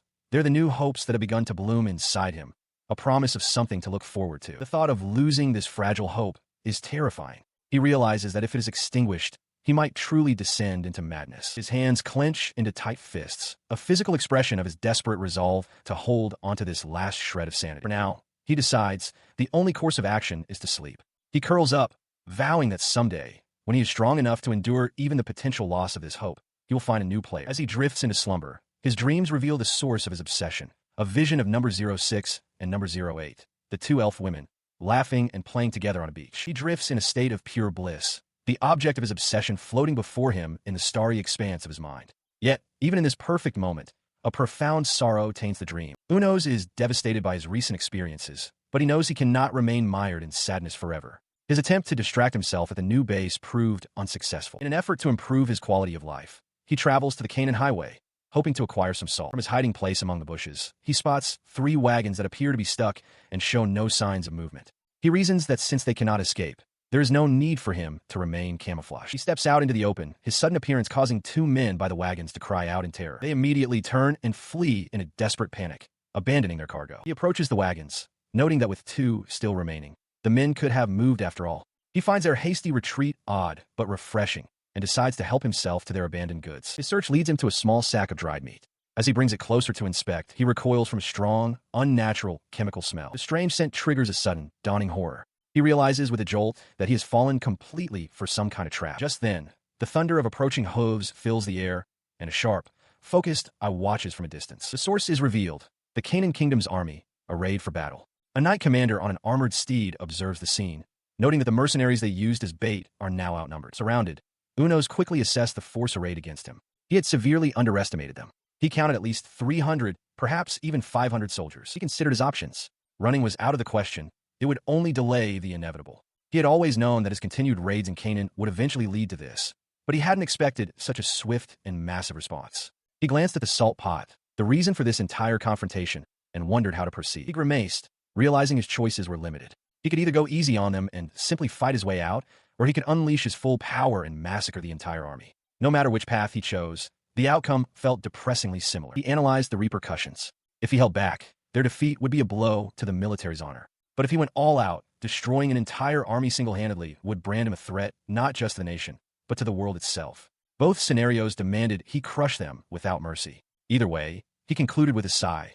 Traveling through Canaan would become much more difficult, with heightened alerts and decreased wagon traffic. His deliberation concluded. He faced the armored ranks of the Canaan Kingdom army, their commander at the forefront. The commander pointed a gauntlet hand directly at him, their voice ringing with authority. They declared that he, the foolish monster, had fallen completely into their trap and made a grave error in turning the great Canaan kingdom into an enemy. They promised he would regret this in hell. He listened to the theatrical declaration, a grim smile spreading across his face. The commander's speech sounded like a performance on a stage. He acknowledged to himself that he, too, had become quite aggressive. He straightened up, accepting the challenge. He would face them head-on, just as they wished, and deal with the consequences as they came. In response to his acceptance, the commander raised their arm and roared an order to the archers lined up behind them. "Don't hesitate. Shoot it." As the arrows flew, Uno stood his ground, unfazed. The commander, watching from horseback, knew that playing by the book would be boring. The arrows were unlikely to pierce his armored hide. They would have to rely on the mercenaries for the next phase of the attack. Leading the mercenary charge, a spiky-haired captain on horseback roars his challenge. Identifying Unos as a halberd user, he spurs his horse forward, shouting with excitement to see what the monster is capable of. He closes the distance, but his target begins a magic incantation. The captain realizes the monster is attempting a hit-and-run combo and vows not to let him escape. Unos, meanwhile, is surprised by the captain's unexpectedly fast move, abandoning his weapon and horse to press the attack on foot. The incantation culminates in a massive explosion that engulfs the charging mercenaries. Through the smoke, Unos and his duplicates emerge completely unscathed. He observes that the quality of the mage's attack was unimpressive, finding the lack of damage almost exciting. With a confident stance, he declares it's his turn to act. Before he can make his move, the mercenary captain bursts through the smoke, his halberd swinging in a wide arc that slices into Unos' side. The monster is shocked that the blow actually cut him, wondering if the halberd is enchanted or if its ability to return to its wielder is a special property. He concedes that this opponent will be an entertaining one. He presses his advantage, unleashing a furious flurry of strikes that Unos parries. The monster smirks, acknowledging that the mercenary group is full of battle maniacs, just as he expected. While the fight is fun, he recognizes the problem of facing so many at once and begins to consider making his exit. He sidesteps a swing and delivers a powerful, sweeping blow with his armored arm, catching the captain off guard and sending him flying. As the man tumbles away, Unos pauses, a flicker of admiration on his face for the cool maneuver his opponent just attempted. He lands hard on the dusty ground, his weapon skittering away. Pushing himself up onto one knee, the captain glares at the monster and shouts a defiant promise that he will not be allowed to escape. He stops, picks up the fallen halberd, and hurls it back with tremendous force. The weapon flies through the air and impales the captain, piercing straight through his chest and the back of his head, killing him instantly. His body slumps to the ground, lifeless. Unos stands over the fallen warrior, his posture relaxed, and issues a challenge to the stunned onlookers. Who's next? He declares that if no one comes to him, he will go to them. His challenge hangs in the air, met with silence from the surrounding forces. From the command line, the Canaanite commander roars in frustration, demanding to know what the archers and mages are doing. The commander orders them to hurry up and take down the monster. On a chaotic battlefield, Unos faces a line of enemy mages, a grim satisfaction spreading across his face. He feels that, at last, a true battle is about to begin. His confidence evaporates when three figures emerge from the fray: Orlando, Arngale, and a long-haired blonde warrior. The sight triggers a traumatic memory for Unos, causing him to recoil as Orlando greets him casually, remarking that it has been a long time. Overcome by a surge of primal fear and rage, he lunges forward, throwing a powerful punch aimed directly at Orlando. The warrior sidesteps the blow, and Unos' fist smashes into the empty space where he once stood. Orlando holds his massive sword defensively, clicking his tongue in annoyance. He correctly deduces that after their first encounter, Unos realized blocking his strikes was pointless and has now switched to a strategy of evasion. Roaring a promise to land a punch, Unos swings again with tremendous force. The blow connects with an explosive impact, but Orlando has already moved, leaving the attack to hit nothing but air. Orlando retaliates with a swift upward slash, his blade striking Unos' side. The attack startles Unos, who had let his guard down, thinking his opponents were weak. He realizes with a jolt that he was tricked into lowering his defenses. Before he can fully recover, Orlando stands his ground, demanding Unos' full attention. Soldiers of the Canaan Kingdom army swarm the area, completely encircling the monstrous warrior. Seeing the tactical advantage, Orlando calls for his archers to make ready. The command to fire is given, and Unos braces for the volley. He is baffled by the knight's terrible coordination. They are completely out of sync. As arrows fly, one clanging harmlessly off his armor, his attention is stolen by a charging figure. The blonde warrior, whom he recognizes as number 05, dashing recklessly through the friendly fire. She closes the distance with her magic sword drawn. Unos watches her approach, confused by her plan, as he knows such weapons are ineffective against him. As she nears, a confident smirk plays on her lips, and he realizes something is amiss. Instead of striking, she hurls a small vial that shatters against his chest, splashing him with a dark liquid. A moment of shock passes before the horrifying realization dawns on Unos. It's poison. He recoils as black, flame-like energy erupts from the point of impact. The poison courses through him, a foreign power spreading through his armored form while Orlando and his companions watch the effect take hold. He realizes with a jolt that a direct hit would have been catastrophic. From a distance, Orlando and the blonde female warrior observe the monster, with Orlando marveling at its ability to alter a spell's trajectory and his companion questioning how such a creature could ever be defeated. But instead of succumbing, an unexpected sensation washes over him. Recognizing the magic as belonging to the mage from earlier, a wide grin spreads across his face. He realizes this is the first time since gaining this body that he has felt such pure joy, a feeling he punctuates by smashing a Canaan soldier into the ground. Towering over the terrified ranks, he announces that playtime is over and challenges them to fight as if their lives depend on it. The soldiers, however, break formation completely, screaming in terror. Unos watches their pathetic display, his amusement souring as he realizes they are not ready to die and the fun is ending prematurely. He roars at them not to be a buzzkill, but their commander shouts to stay calm and reform are useless against the tide of panic. Unos looks on with contempt, concluding that the Canaan army is completely useless. Just as his disappointment peaks, a new figure thunders onto the battlefield. A soldier cries out the names of his lords in relief as the fully armored Canaanite commander, mounted on a warhorse, announces his arrival to assist. The commander's grand entrance fails to impress him, as the knight is immediately swarmed by his own panicked men. Dismissing the kingdom's army as finished, Unos turns his attention to another group on the field, roaring at them to stop playing around. He pauses for a moment, his armored body venting steam from the exertion. From a distance, the blonde elf woman watches the scene unfold, a bead of sweat on her brow as she takes a steadying breath. With his decision made, he lunges forward, closing the distance to the mercenaries in an instant. Seeing the monster commit, Orlando shouts that he is going in, and his companions acknowledge the order. He clashes with Orlando, who meets the charge with his greatsword. Unos understands the plan instantly. Orlando is keeping him busy while the others counter. Just as he expects, another mercenary swings a heavy blade at his side, forcing him to block as the coordinated assault begins. He endures the mercenary's coordinated assault. The blonde warrior spots an opening, shouting that she can see him as her axe strikes his armored form. Another mercenary attacks from the side, while Orlando watches with a tense expression. The flurry of attacks proves futile. In an instant, he is the only one left standing, surrounded by the fallen bodies of his attackers.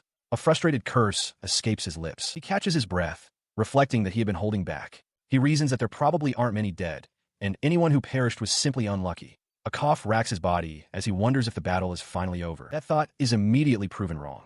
The air crackles with immense magical energy as a colossal crystalline projectile hurtles toward him, accompanied by a woman's powerful cry. The massive crystal slams into the earth just before him, shattering the ground on impact. He stares, momentarily stunned by the sheer force of the spell. The shock gives way to a cold dread. He realizes with terror how close he came to death. A direct hit from that would have certainly decapitated him. His gaze snaps toward the source of the attack, where a group of mages are collapsing from exhaustion. He is astonished, wondering how the magenta-haired woman could possibly have had so much magic left after their previous encounter. He sees that she has used up all her magic and can no longer even conceal herself. As she lies exposed on the ground, his attention is drawn to her prominent features. With the immediate threat gone, his curiosity takes over. He decides he might as well get a good look at her face. He slowly approaches the downed mage and kneels before her vulnerable form. From a distance, Orlando watches the scene unfold, a look of anguish twisting his face. He reached down, his large hand closing around the exhausted mage's chest, lifting her effortlessly. Jister gasped, caught completely off guard by the sudden, intimate grip. As she struggled in his grasp, Jister revealed she still had a trump card, a hidden magic dagger, and refused to give up. The small, pale creature at Unos's feet, however, was delighted by her resistance. It told her to stop, explaining that her struggling only made her chest bounce, which brought it immense happiness. The slime creature agreed, adding that it didn't understand Caesarian happiness. The creatures erupted in glee, finding the situation amazing. But Unos paid them no mind. A strange sense of familiarity washed over him as he held the mage. He felt certain he had seen, or rather, felt, this exact sensation somewhere before. His grip remained firm, and a faint blush spread across Jister's face as the small creature continued to stare up at her in awe. The memory was tantalizingly close, a reference to an encounter from the past. Jister's expression hardened into a glare, but it was too late. The memory clicked into place with shocking clarity. Unos's eyes widened as he finally recognized her.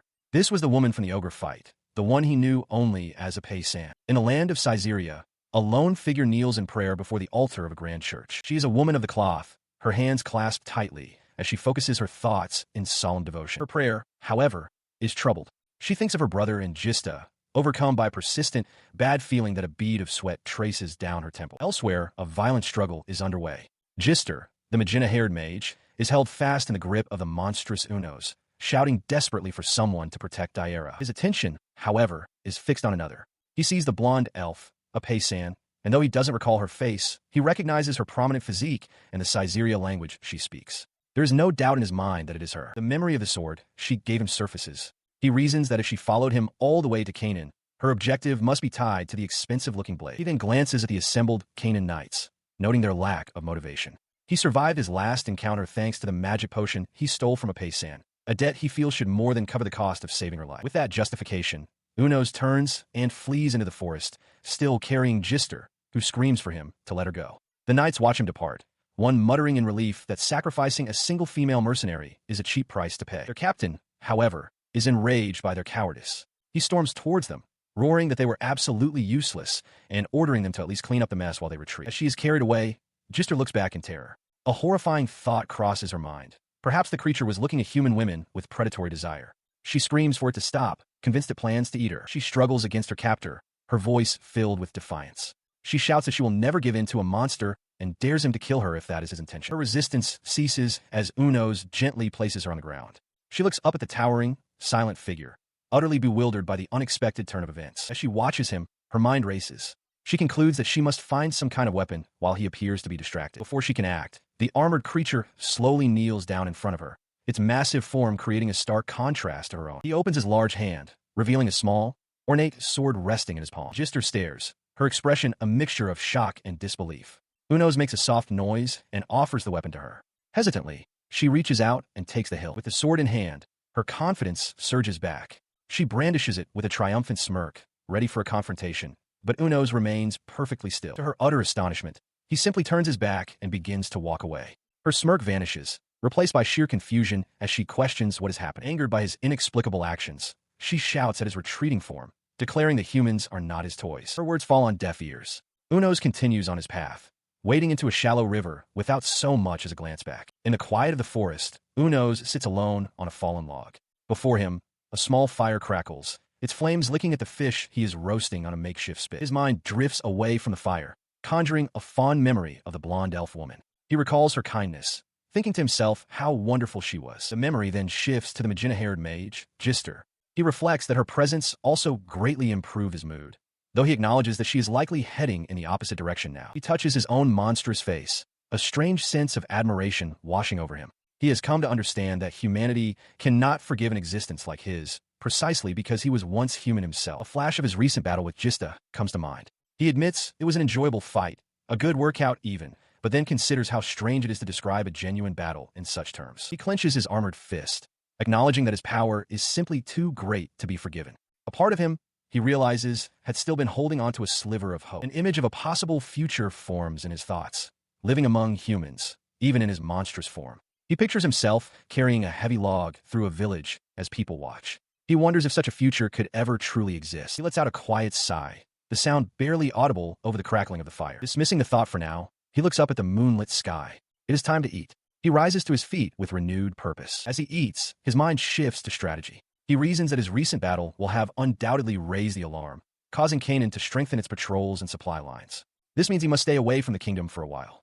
However, he realizes the resulting confusion in their information network presents a unique opportunity. He lands with a heavy thud under the light of a crescent moon, his mind resolved. By morning, he would make his final move. Elsewhere, under the same sky, Jister calmly holds a small, crude effigy, her expression unreadable as she examines her handiwork. In the aftermath of a recent battle, Arngale's voice cuts through the chaos. He commands his soldiers to load the seriously wounded onto the carriages, while those with minor injuries are to prepare themselves. He then turns his attention to Orlando, who is being checked on by Annie. She asks with concern if he is all right, but he waves it off, insisting his current state is nothing compared to what they had faced previously. Despite his dismissive words, Orlando's face is a mask of grim resolve.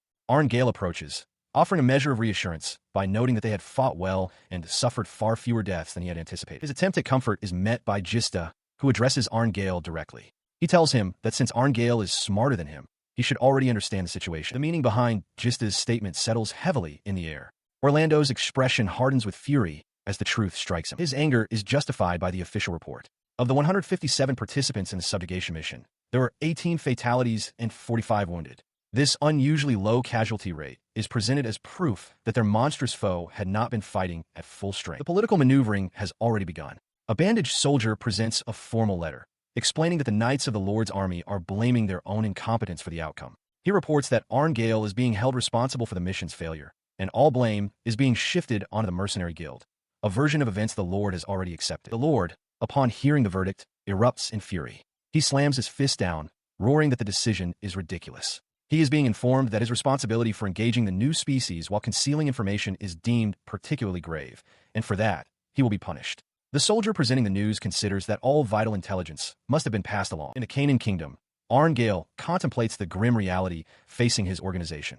Since the Great War with the Empire ended, the lack of conflict has steadily eroded the mercenary guild's standing. To avoid being purged entirely, they were forced to accept the country's management, a move that has only worsened their position. His face contorts with frustration and helplessness. He knows he lacks the power to truly protect the mercenaries under his charge. His hand tightens into a fist upon his desk, the knuckles white with strain. He dreads the thought of having to deliver this news. Slumped over in defeat, he whispers an apology to Orlando. Another mercenary group is about to disappear under his watch. Elsewhere, Jister walks away from a recent encounter, a heavy sack slung over her shoulder.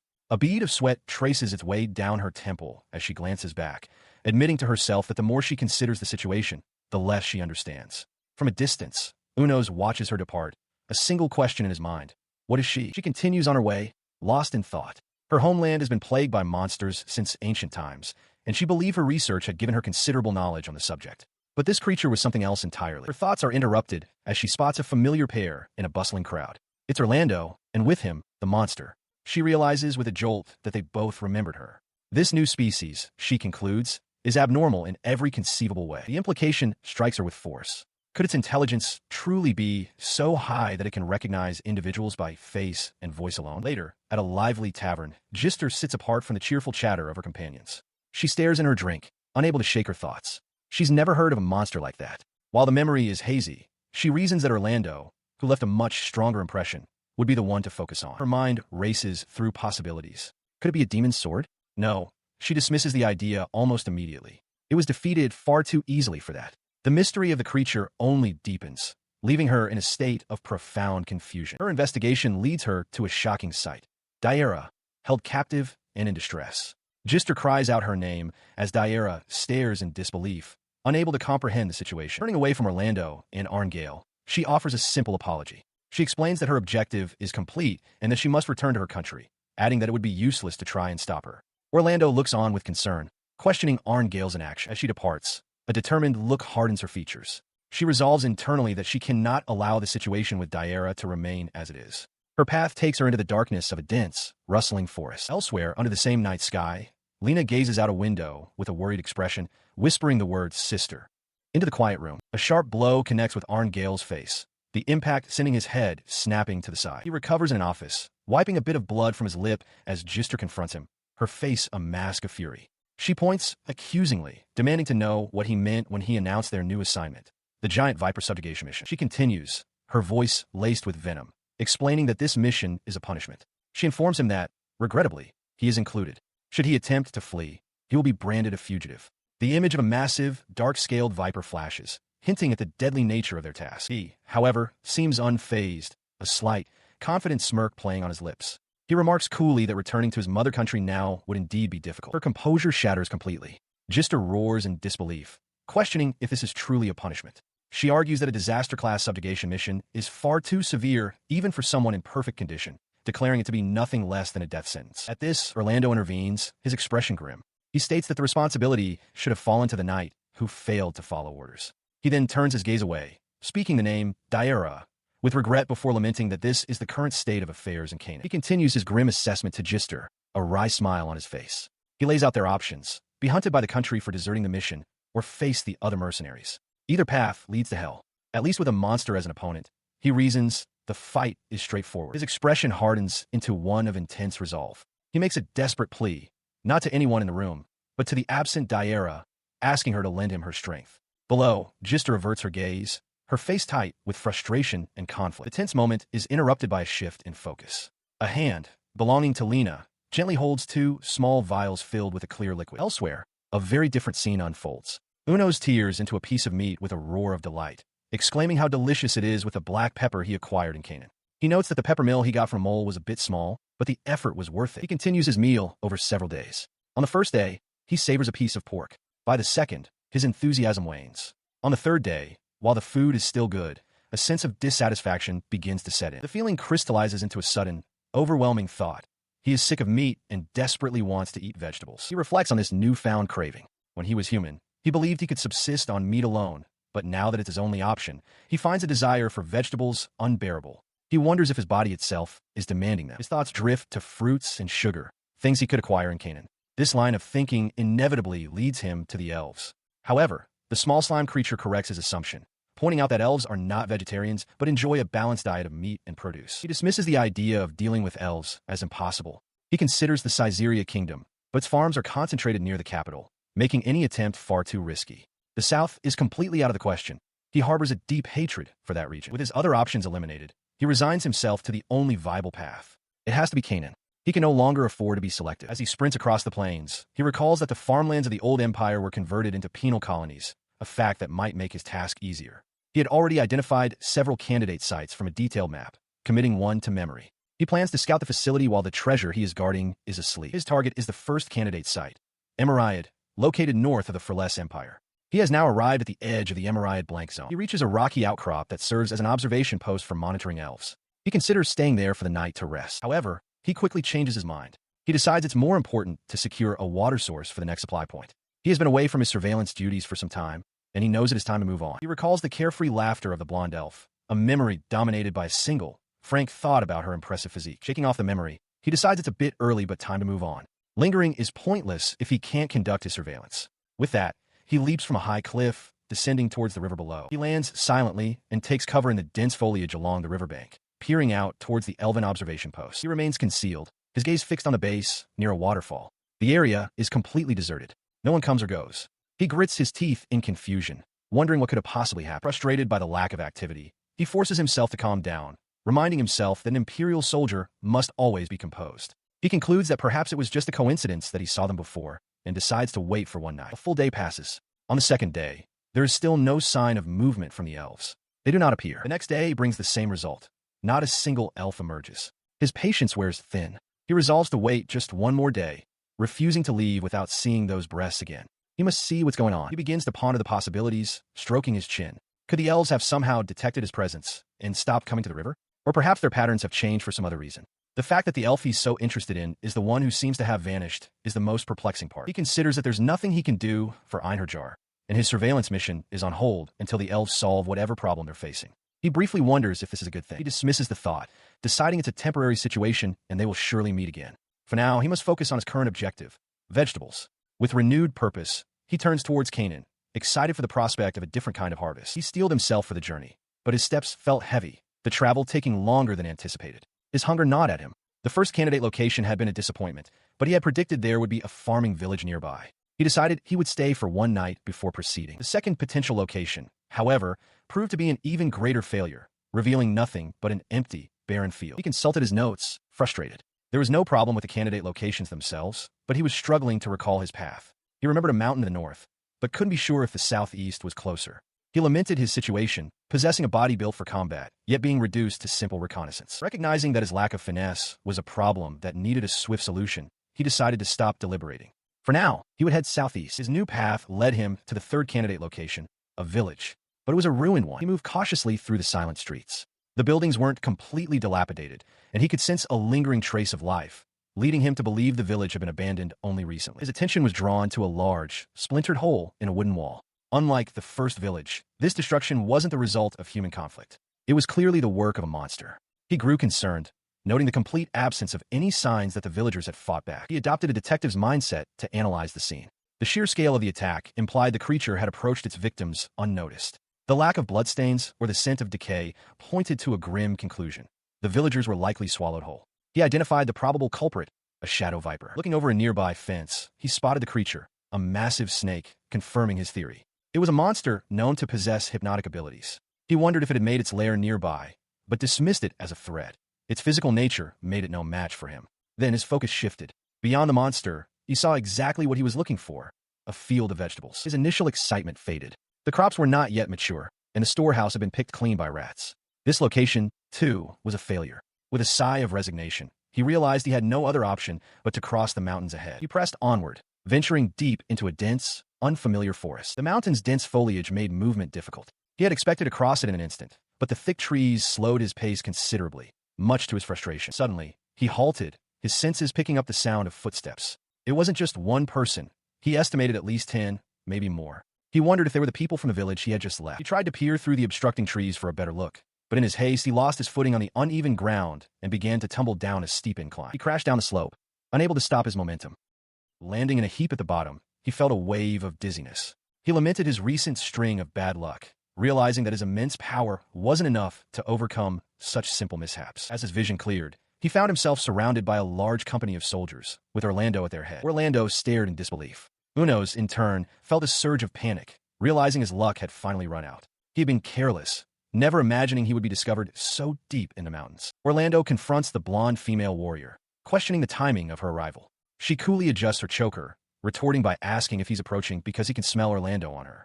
Nearby, Jister observes that it was a bad move, and the spiky-haired soldier emphatically agrees. As the tension builds, Unos watches from a distance. He perceives their posturing as hollow, believing they have no real intention of fighting. Concluding that threatening him is a waste of time, he steps forward, shouting for them to wait. His shout is cut short as the magenta-haired woman, Jister, suddenly materializes directly in front of him. Unos is taken aback, wondering who this magic user is. In the background, Dara calls out Jister's name, while another voice identifies the newcomer as the pacan of the demonic sword. Before he can react, she strikes him squarely in the face with her chest. The unexpected physical contact leaves Unos utterly stunned by this bizarre first encounter. Reeling from the strange greeting, Unos questions what just happened. The magenta-haired woman simply asks if he is finished. He remains perplexed, reasoning that such a human gesture should have no meaning for a monster. A sudden, panicked thought strikes him. He recoils, wondering if it's possible that this pacan somehow recognizes him for who he truly is. In response to his agitation, she firmly brings the butt of her staff down on his helmeted head with a solid thud, offering a sincere apology. She then steps back, using the tip of her staff to trace a glowing, serpentine shape in the air before him. Unos watches as the magical sigil takes form. He recognizes the form instantly, identifying the creature being summoned as a shadow viper. The magenta-haired woman completes the incantation with a series of precise hand gestures, her expression focused as she finalizes the spell. Her spell complete, the magenta-haired woman dispels the summoned viper. With a determined gaze, she reaches out, declaring her intention to borrow the strength of those before her. Her request is met with shock. Jister turns to Dara, questioning if she is truly serious about this course of action. Dara's expression is firm. She acknowledges that relying on an unknown monster is a terrible idea, but insists it is necessary for Unos to join them in defeating the serpent. Unos considers the proposal, concluding internally that there is no benefit in it for him.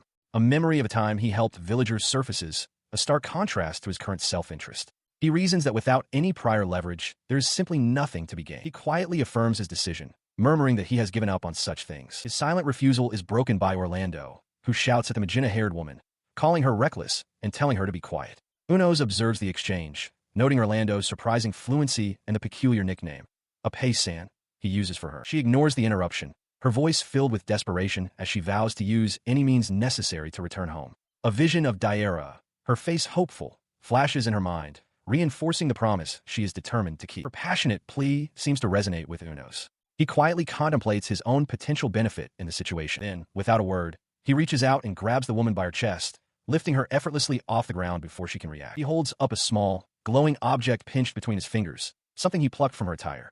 The woman stares, completely stunned. He calmly states his price, 5 magic potions. Noting her pale face, he asks if she now understands his intent and is ready to negotiate. The revelation of his intelligence shatters her understanding of monsters, leaving her trembling as her long-held beliefs crumble. His demand for 5 potions left Jister reeling. Turning to her companion, she urgently asked Edward how many vials they had. He confirmed they only possessed 2.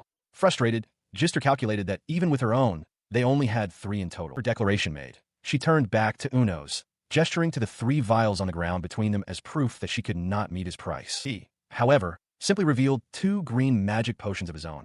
Pointing to them, he offered to add his 2 to her 3, proposing that this would suffice. The sight of the 5 potions now arranged in a circle on the ground left Jister speechless, her eyes wide with disbelief. With the payment complete, Unos declared their negotiation a success. He swiftly lifted Jister onto his broad shoulder as Orlando and Dara watched in astonishment. Orlando cried out Dara's name in alarm. As he held her, he mused internally on her determination, thinking that for her to accept this without resistance, this pacan must have true grit. He then presented her with a small, round object. She took it from his hand, her expression shifting from surprise to understanding. She accepted it, acknowledging to herself that while she had hesitated at first, she now held it with conviction. Her resolve hardened. She announced that she was Unit 7, and that serious time was now over. Perched atop Unos, she was ready for what came next. Their pact was sealed. As Unos and Jister prepared to move, Orlando stared in disbelief, muttering that it had to be a lie. The unlikely pair stood ready, a new alliance formed. The sudden alliance left their companions stunned.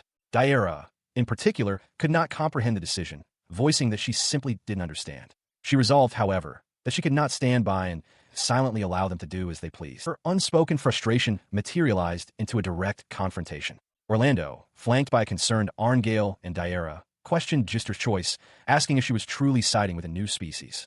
Unfazed, Jister stood beside Unos and roared back, declaring that they would give those damn knights a fight to remember. Unos reflects on his current arrangement. He is to assist the mercenary group with monster extermination in exchange for a magic potion. From the fragmented conversations he has overheard, he is slowly beginning to piece together the full scope of their situation. He observes the mercenaries marching ahead. It seems they were pushed into this seemingly pointless mission as a consequence of a failed subjugation operation. A palpable sense of gloom hangs over them, and Unos perceives this task as a form of punishment. Suddenly, the magenta-haired woman, Jister, shouts at the men, calling them damned knights and telling them to stop sulking. She declares her intent to thwart the nobles' plans by leveraging Unos' strength, vowing to crush their ambitions. He had only agreed to help in exchange for the potion, yet he finds he doesn't entirely dislike the current circumstances. A thought crosses his mind. If his unique perceptive abilities or his true nature were to be discovered, it could lead to complications. He assesses their group, noting that without their captain or the other woman who fought the Shadow Viper, their odds of success seem slim. His gaze settles on Jister. He mentally notes her striking physique, acknowledging her as a pacan. The mercenaries come to a halt in a clearing within the forest. One of them suggests it's a good place to make camp for the day. Another turns his attention toward Unos, who stand apart from the group, and asks a companion if the creature is all right. Seeing him standing motionless, Jister walks over and asks what's wrong. He turns his head slightly in response, but before he can answer, she dismissively turns and walks away. A powerful sense of malice emanates from the woman, and Unos feels a chill. He recognizes the formidable, assertive presence she projects. She glances back with a confident smirk, her internal thoughts revealing a desire to see his stoic composure break. She watched Unos walk away from the group, her expression hardening with irritation. She called out, questioning if he was trying to show off, and curtly reminded him that they were busy. 30 minutes later, he returned, carrying the carcasses of several small, boar-like creatures over his shoulder. The mercenaries stared in disbelief, one of them remarking on how incredible it was, while Jister could only watch, momentarily stunned. He had also gathered a set of tools, a large knife, a shovel, and a coil of rope, which he laid out on the ground. Jister realized with a start that he had gone hunting for boars. Her eyes widened in disbelief at the sight of the equipment. It couldn't be true, she thought, her mind racing to comprehend the sheer improbability of the situation. He worked with methodical efficiency, draining the creature's blood into the earth before hanging the carcasses to bleed out completely. He then settled on the ground to begin butchering them. He then announced to the stunned onlookers that he was draining the blood of this new species and would dig a hole to bury the contaminated soil. His preparations continued as he fashioned skewers from the meat. The mercenaries watched, amazed, one of them asking if he had truly made them himself. Their initial shock gave way to relaxed amusement. One mercenary laughed, remarking that at this point, nothing should surprise him anymore. Jister, however, was completely flustered, staring at Unos with a mixture of shock and frustration. He skillfully grilled the skewers over a fire, the meat sizzling audibly. Jister watched, her mind reeling with the realization that he was, against all odds, preparing a complete meal for them. As the aroma filled the air, the mercenaries watched with watering mouths. Jister clutched her chest, internally fuming. He was grilling the meat, and, after 10 minutes of this tantalizing display, she desperately wanted him to just give her some already. She watches dumbfounded as Unos meticulously seasons the cooking meat, grinding salt between his armored fingers. Her patience finally snaps, and she points an accusatory finger, shouting that this whole situation is utterly absurd. In response to her outburst, Unos simply offers her a freshly cooked piece of meat on a skewer. The slime creature bounces with delight nearby. Still flustered, Jister demands to know why a monster is grilling meat for them on an iron plate. She vehemently refuses the offering, shouting that she doesn't want any meat. Unfazed, Unos simply offers it again, asking if she wants more. The slime creature chimes in, explaining that Unos is seasoning the food with salt and pepper and is trying to be easy to understand by using simple words, though he seems to be acting on his own whims. Her anger gives way to a flustered blush. She finds herself strangely captivated, thinking that being allowed to touch him just because he's a monster might be an interesting proposition. Meanwhile, Orlando takes a bite of the cooked meat and comments to Annie that he'd initially thought Unos was a terrifying monster, but now sees a surprisingly friendly side to him. Annie watches him, a small, knowing smile playing on her lips. The Canaan captain, however, does not share their light-hearted mood. He stares into the distance with a grim expression, lamenting that he has become useless. He recalls that their group had only managed to defeat 18 or 19 of the giant vipers. He realizes that the odds were stacked against them from the very beginning. With renewed determination burning in his eyes, he decides he must stake everything on a desperate gamble. His train of thought is interrupted by a strange sight. Unos is meticulously wiping down his armored body with a cloth. Orlando expresses his surprise at the creature disinfecting itself, and Annie wryly comments that the monster is cleaner than he is. The captain simply mutters that this was a bad idea. Unos then turns and offers the damp cloth to Jister, who recoils in shock. The idea of a monster being so concerned with cleanliness is utterly bizarre to her. She snatches the cloth from his hand, her expression a mixture of anger and confusion as she realizes it's an unused towel, offered for her benefit. Unos seems to beam with satisfaction, as if thanking her for her efforts. Her confusion deepens as Unos suddenly embraces her from behind, his grip firm. A strange sensation washes over her, leaving her momentarily breathless. Just as quickly, he releases her. He claps his hands together, a look of satisfaction on his face, and explains that the energy he couldn't replenish while on his surveillance mission is now being restored. He offers a word of thanks, leaving her completely bewildered by the bizarre turn of events. While traveling through the woods, Unos suddenly freezes, his head twitching as if sensing something. The magenta-haired woman, Jister, notices his strange behavior and asks what he is reacting to. He remains still, listening intently to a faint, slithering sound that seems to crawl through the trees, steadily growing closer. He reports that while he can't see the source, he can hear it clearly. Judging by the rustling of the trees, he estimates it's about 20 meters away and is likely a snake. Jister compliments his excellent reaction time. Elsewhere, a mercenary confronts the source, a massive shadow viper, far larger than the typical 10-meter specimens he knows. He wonders if it's a mutant. Jister then asks Unos if the magic medicine is working. The Canaan captain shouts for everyone to be on alert. Jister informs him that while she can't see or hear anything, something is definitely out there. A loud rustling sound erupts from the dense woods, confirming a presence. The unseen creature picks up speed, and Unos realizes it intends to attack with its full momentum. The mercenaries stand ready, anxiously trying to determine where the attack will come from, but the captain admits he has no idea. Suddenly, the Canaan captain spots it and screams for everyone to look up. The giant snake descends from the canopy, its jaws agape. It slams its head into the ground with devastating force, narrowly missing the mercenary captain. The mercenary captain shouts that they've lost it again. The Canaan captain orders a pursuit, telling the magic soldiers to provide illumination. Unos, however, can no longer sense its presence. Jister turns to him, remarking that while his nose is useful, she also needs his help as a truffle pick. She continues with a wicked grin, warning him that if he gets it all over himself, his punishment will be a thorough licking. Before he can react, the giant snake has coiled itself tightly around Unos' body. As the creature constricts, he wonders if Jister actually wants him to get hit. Resigned, he thinks to himself that he might as well let it happen. He remains calm within the snake's coils, musing that this was a lucky break, saving them the trouble of capturing it. He notes that the creature has made contact. Nearby, the Canaan captain expresses alarm, while magenta-haired woman prepares a spell, light gathering at the tip of her staff. His confidence is absolute. With a shout, he declares his victory is certain, and an unseen force erupts from his body, slamming into the serpent's head. The creature reels from the blow. As Unos begins to force the massive coils apart with his bare hands, the Canaan captain watches in disbelief, knowing the giant viper's constricting force is powerful enough to shatter large trees. He continues to strain against the crushing pressure, but the blonde female warrior shouts that he cannot escape. The serpent strikes, sinking its fangs deep into his shoulder and drawing a spray of dark blood. The sight of the brutal attack leaves his companions, the Canaan captain, the mercenary captain, and the blonde female warrior, frozen in stunned silence. Despite the grievous wound, Unos calmly acknowledges his objective is met. With a single, devastating punch, he obliterates the serpent's head in a shower of gore. The impact is total, reducing the creature's skull to fragments. He stands amidst the carnage, the headless body still wrapped around him. He reflects that it is reckless to challenge a giant with brute force alone, blood dripping from his wounded arm. He admits to himself that while he tried to appear composed, the snake's constricting power was far greater than he had anticipated. The creature's immense size had made the situation genuinely perilous. With the immediate threat gone, he grips the thick, scaled body, and with a final exertion of strength, snaps its spine and casts the lifeless coil aside. He carries the limp body of the mercenary captain, whose eyes flutter open as he groggily realizes he is still alive. The Canaan captain rushes forward, taking the wounded man from him and crying out in shock at his condition. His gaze shifts to the towering, silent figure of Unos.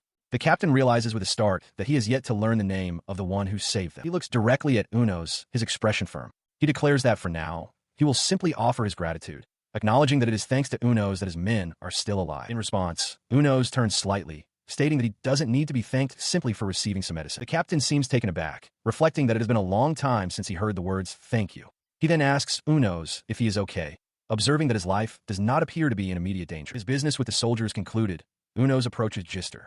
He announces that he has done what was necessary, and that it is time to collect the magic medicine and return. Jister silently offers him a small bag. He takes the offered bag and inspects its contents, confirming the presence of 3 blue vials and 2 green ones before beginning to tie it close. But before he can finish, Jister speaks up, stating there was something she forgot to do. She suddenly reaches out and grabs his large, armored hand, prompting a startled reaction from him. She brings his hand to her lips, placing a soft kiss on the back of his armored knuckles. As she pulls away, a blush spreads across her cheeks. Her hand remained on his, the moment of contact lingering between them. The gesture left Jister flustered, her face flushing as she looked away. A young woman with reddish hair watched the exchange with a pout. Unos, however, was delighted, a wide grin spreading across his face as he thought to himself that the encounter had been far more enjoyable than he'd anticipated. He then took one of the potion vials he had received and bit down on it with a sharp crunch. As he did so, Jister, now prepared for departure with her hat on and staff in hand, turned back for a final look at him. She then rejoined her companions, their figures receding into the moonlit night. Unos watched them go, a single thought echoing in his mind as he recalled her nickname, a pacan. He found her impressive, cool even. Unos pinches his own armored cheeks, a look of pure bliss on his face. His joy stems from a successful venture. He announces to the slime creature and nearby villagers that after parting with the reserve soldiers, he returned to the imperial capital. As payment for exterminating the goblins near their village, he received a bounty of fresh vegetables. He recalls going to sleep immediately upon his return the previous day, acknowledging that 3 consecutive days of activity seems to be his limit. But with the morning sun, he is reinvigorated and ready to cook, beginning to chop the vegetables with vigor. Now clad in a chef's uniform, he stands with his arms crossed, proudly presenting the day's menu, a massive platter of stir-fried pork and vegetables. He and the slime creature take their first bites. The vegetables, coated in pork fat, are surprisingly sweet, and the meat itself tastes better than ever. He marvels that a simple seasoning of salt and pepper could produce such a deep, complex flavor. In what feels like an instant, the entire plate is licked clean. Both he and his small companion are left completely and utterly satisfied. However, his satisfaction quickly blossoms into a new craving. He yearns for more variety, for different flavors. The thought of adding sauce or ketchup consumes him, a desire for seasonings that were unique to the old empire and likely non-existent in other lands. His hunger for culinary perfection is insatiable. He muses that even if some of the empire's seasonings from 200 years ago still existed, he wouldn't have the courage to use them. But if the factories that once produced them were still operational, he could simply make them himself. A powerful realization strikes him, a thought seemingly shared by an elegantly dressed, visored woman beside him. If they don't exist, then they'll just have to make them. He considered his new ambition. While he had read countless cookbooks, the idea of creating the seasonings themselves had never occurred to him. He felt a surge of confidence, certain that books containing the methods for their creation must exist somewhere. With his purpose clear, he declared his next objective: find a cookbook with seasoning recipes. His destination would be the Alquel Mall. His journey began, leading him through the wilderness alongside a rushing stream. He soon arrived at a secluded spot in the forest, a place known to be frequented by elves. Concealing himself in the dense bushes, he confirmed he was in the right location. From his hiding place, he saw the blonde elf woman bathing. He worried that with Alquel gone, his plan might be complicated. The elf, however, seemed to be musing on another topic, remarking that while a paysan was wonderful, there was a certain something that only elves could provide, and she confirmed its existence. His mind conjured an idyllic fantasy of the bathing elves, a stark contrast to the silent, empty reality of the riverbank that actually lay before him. He grew frustrated with himself. He had considered that changing the time and place might cause issues, but the possibility that the elves simply wouldn't appear at all had never crossed his mind. The shock of their absence was profound. His shock quickly hardened into resolve. He rose and called out into the forest, challenging the absent elves, asking if they thought they could escape his watch, and vowing to find their new bathing spot. With a grunt of determination, he began to run, crashing through the undergrowth in search of his quarry. His search came to a sudden halt as he stumbled upon signs of a recent battle. A tree was scorched by magic, arrows were scattered across the ground, and another trunk bore the deep gash of sword. He analyzed the scene, concluding it wasn't a simple hunt. An elf fighting someone? It seemed unlikely that humans would pick a fight with elves, and it was unthinkable that elves would attack monsters, who were supposed to be under their protection. His thoughts drifted back to a conversation with a blonde elf. She had explained that because elves were overwhelmingly powerful, their response to any monster that became a threat was simple. They would be defeated as a matter of course. Returning to the present, he remained hidden, sensing an unusual level of vigilance from the elves. He had never felt such a thing while on patrol. As the sound of footsteps grew closer, he focused, estimating their numbers to be between 15 and 18. The source of the sound came into view. A squad of elven warriors, armed with bows and wearing stern expressions, marched in formation through the woods. As they marched past his hiding spot, he noted their armor with surprise. He wondered what kind of monster could exist that the elves couldn't handle. His eyes widened in recognition as he saw the blindfolded elf, number 08, among them. He recalled his earlier intuition that a problem was brewing, and how this important figure, number 08, was being brought out. It seemed his premonition had been correct. Back in the tense present, a jolt went through him. Number 08 was looking directly at him. He felt she had sensed his presence. The realization froze him in place. She seemed terrifyingly capable, and he knew he couldn't afford a single careless move. He quickly questioned his assumption. Had she truly sensed him, or was it a coincidence that she looked this way? Perhaps she had detected his presence, but dismissed him as a non-threat. The elven contingent continued on, coming to a stop at the edge of the now silent bathing pool. But as he watched, a flicker in the corner of his eye caught his attention.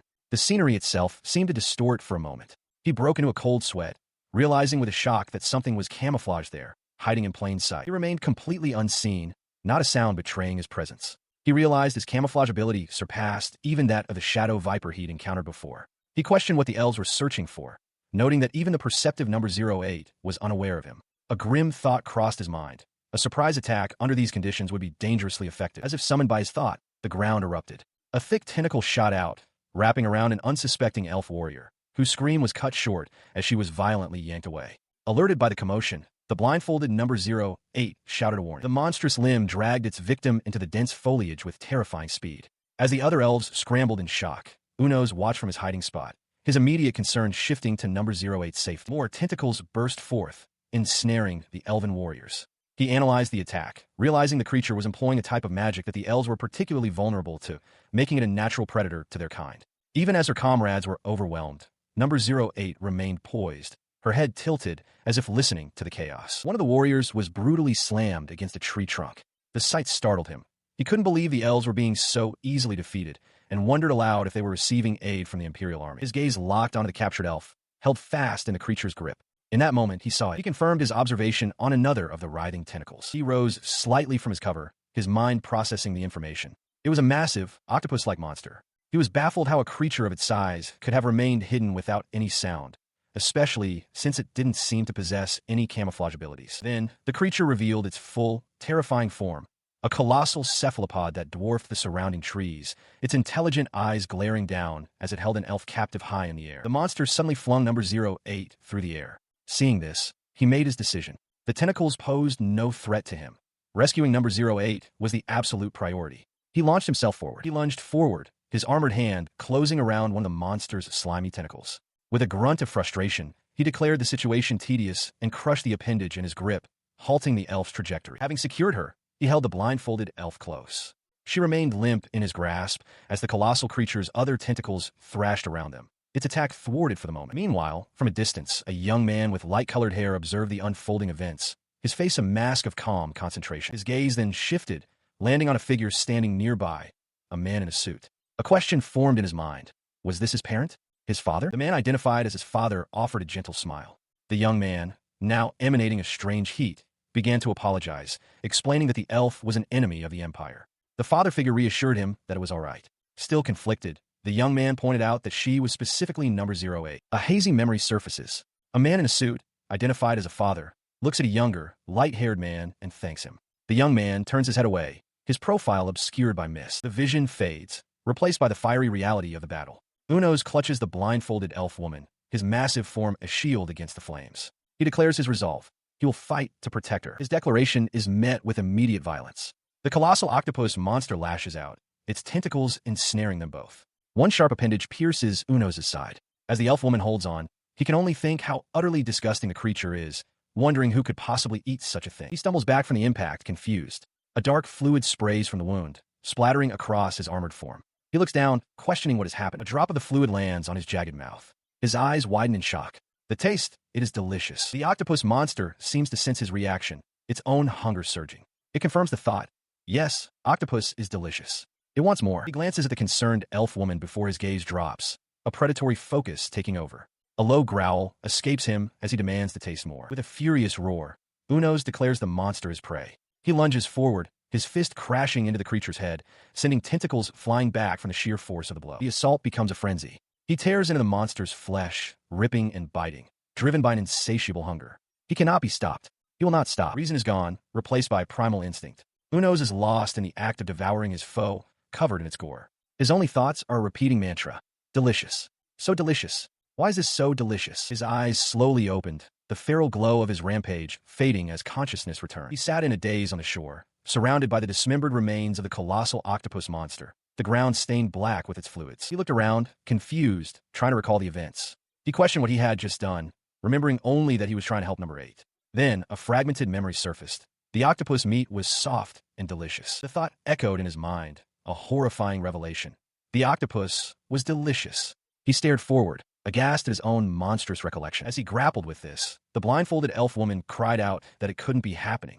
She felt her own mind slipping, convinced she was trapped in a nightmare as she collapsed to the ground. She writhed on the forest floor, desperately calling for medicine or sleep to escape the reality of what she'd witnessed. Unos, too, felt a deep wrongness in his body. He had eaten well the day before, and his activity limit was far from reached, yet something was terribly amiss. He realized the cause must be the monster he consumed. In a panic, he jammed his fingers down his throat, trying to force himself to vomit. The effort was agonizing, but he knew he had to get it out. While he struggled, the blindfolded elf woman finally succumbed to her own affliction, her body going still as she lost consciousness on the cracked dirt. Far away, in a sterile, quiet room, a young man's eyes were fixed forward, his expression unreadable. He sat perfectly still in an office chair, his hands resting on the armrests, waiting. He found himself unable to move, his voice caught in his throat. He wondered if this was all just a dream. As his senses slowly returned, the distinct sound of clapping echoed around him. He looked up to see a man in a white coat standing before him, applauding slowly. The man offered his congratulations. The scientist explained with a smile that the very existence of this dream was proof that his experiment had succeeded. He promised to bestow a reward upon the young man for the good fortune of having survived. His confusion hardened into anger. He would never forget this man's face. He was the last researcher he had spoken back when he was still human. The scientist continued, explaining that this was merely an implanted visual memory. He mused that he was probably already dead by now, and therefore, there was nothing the young man could do in response. He adjusted his glasses, dismissing the question of his own mortality as unimportant. With little time to spare, he declared it was time to get to the main point. He revealed that the young man had acquired cells from either the Genetic Enhancement Soldier Project or the Chimera Project. He added his personal hope that it was from the Ultimate Organism Project, then questioned if the young man understood the implications of this. The young man's fist tightened in fury at the scientist's casual tone. The scientist, however, simply smiled and told him to see the truth with his own eyes. The vision shifted, revealing 2 grotesque, blood-soaked monsters. A horrifying realization struck him. If those creatures were once human, just like him, then he had been killing humans. As the young man reeled from the revelation, the scientist's projection noted that their time was up, turning back to him with a calm, almost cheerful demeanor. He stood before the seated young man and elaborated on his transformation, assuring him that regardless of the past, he had now become a powerful new life form, a fact the scientist personally guaranteed. His smile widened as he expressed a sincere hope that they would meet again. He explained that current technology limited the duration of their interaction. So this session had to conclude, but promised to reveal his true purpose in the next memory implant. He then casually added a horrifying thought for the young man to ponder, that he himself might have been consuming what was once human. He cruelly reassured him not to worry, as the memory of this conversation would be sealed away until the next viewing. The scientist's taunting projection vanished with a sharp glitch. The young man, his face a mask of disbelief and fury, was left to grapple with the monstrous implications of what he had just been told. A declaration is made. By the recommendation of Marius Zesset, Arsile Gardel is to be made a Miko. In a fit of rage, the blindfolded elf, known as Number 08, rips the document in two, screaming at the injustice. Her fury is directed at Marius, the woman who recommended Arsile Gardel for the position. She considers Marius a lunatic who has fallen for the man she herself was meant to be with. This animosity stemmed from a past encounter. A handsome elf man's gaze lingered on her chest, and though she made it clear she wasn't interested, he persistently pursued her, asking her to be his. She refused, but his continued advances led to this very outcome. Back in the present, Marius Zesset confronts her, demanding to know why she's so upset and accusing her of seducing that man with her large chest. The blindfolded elf, while reading, muses on how she's being blamed for her physique, noting that it's all the more vexing because Marius is a high-ranking lady. She continues her accusations, claiming that Zesset's family has a history of stealing glory from defeated tribes and that her personality is rotten. The blindfolded elf wonders aloud if this entire scheme was orchestrated just to get her out of the way. The position she has been forced into is no mere honorific. To be a Miko is to be a living sacrifice to the monster known as the Nightmare of the Forest. This creature has a bloody history. It first appeared 10 years ago as a natural enemy to the elves, killing or devouring over 1,000 of them. A year ago, the Sword Saint Shubart managed to defeat it, and it was believed he had died in the process. But the monster has now returned. Meanwhile, Shubart is revealed to be alive, but elderly and still suffering from the wounds of that last battle. With the nightmare approaching, the potential for devastation is unimaginable. It is for this very reason that the Miko exists. Marius explains that the Miko's official role is to seal her own vision, sharpening her other senses to perceive the nightmare's stealth. However, she cryptically adds that the Miko's true purpose is something else entirely. She imagined a possible future, a place far from any hope of rescue, where she would be captured and consumed by the nightmare. But that moment had not yet arrived. With a heavy heart, she began her life as a Miko in training. Though Zesset's decision had been made without her consent, she offered no resistance, unable to defy the prevailing mood. Her training proved frustrating. She was told that sealing her sight would yield great results, but she found the exercise meaningless. An instructor tested her, asking from which direction she could sense the presence of other elves. She guessed north, then southeast, then two to the west, struggling to pinpoint them. He commented that her ability to sense presences was now sufficient for a Miko. Nearby, Marius Zesset watched with a smug expression, pleased with her rival's mediocre performance. Overwhelmed, Arsile cried out in frustration, shouting that she had messed up. Later, Marius taunted her, warning her not to get ahead of herself with the subjugation plans. She then made a lewd offer to provide some service by lifting Arsile's clothes for her. Flustered, Arsile pleaded with her stop. Her patience finally broke. Known as Number 8, she clenched her fists, her face twisted in fury, as she screamed for them all to die. In what felt like no time at all, the day of the subjugation arrived. She walked among the warriors, tried to get their attention, but they ignored her attempts at flirtation. She thought them simple-minded fools for truly believing they could defeat the nightmare. She changed tactics, crying out for someone to help her, and calling to the men who were always watching her to stand up now. They walked past, unimpressed, telling her it was time to do her job. Giving up on them, she muttered that she didn't need useless men anyway. Just then, her senses flared. She detected movement from across the river, but it wasn't the sound of the nightmare she had been trained to expect. A brief surge of overconfidence washed over her. She thought she was getting the hang of this, that she would become a legend. Her pride was shattered by a tremendous, sickening noise. The nightmare had appeared. She screamed in pure terror as the warriors around her reeled in shock, caught completely off guard. She's ensnared by a thick tentacle, crying out that she didn't notice the monster's approach at all. She pleads for help from anyone, apologizing profusely for her failure.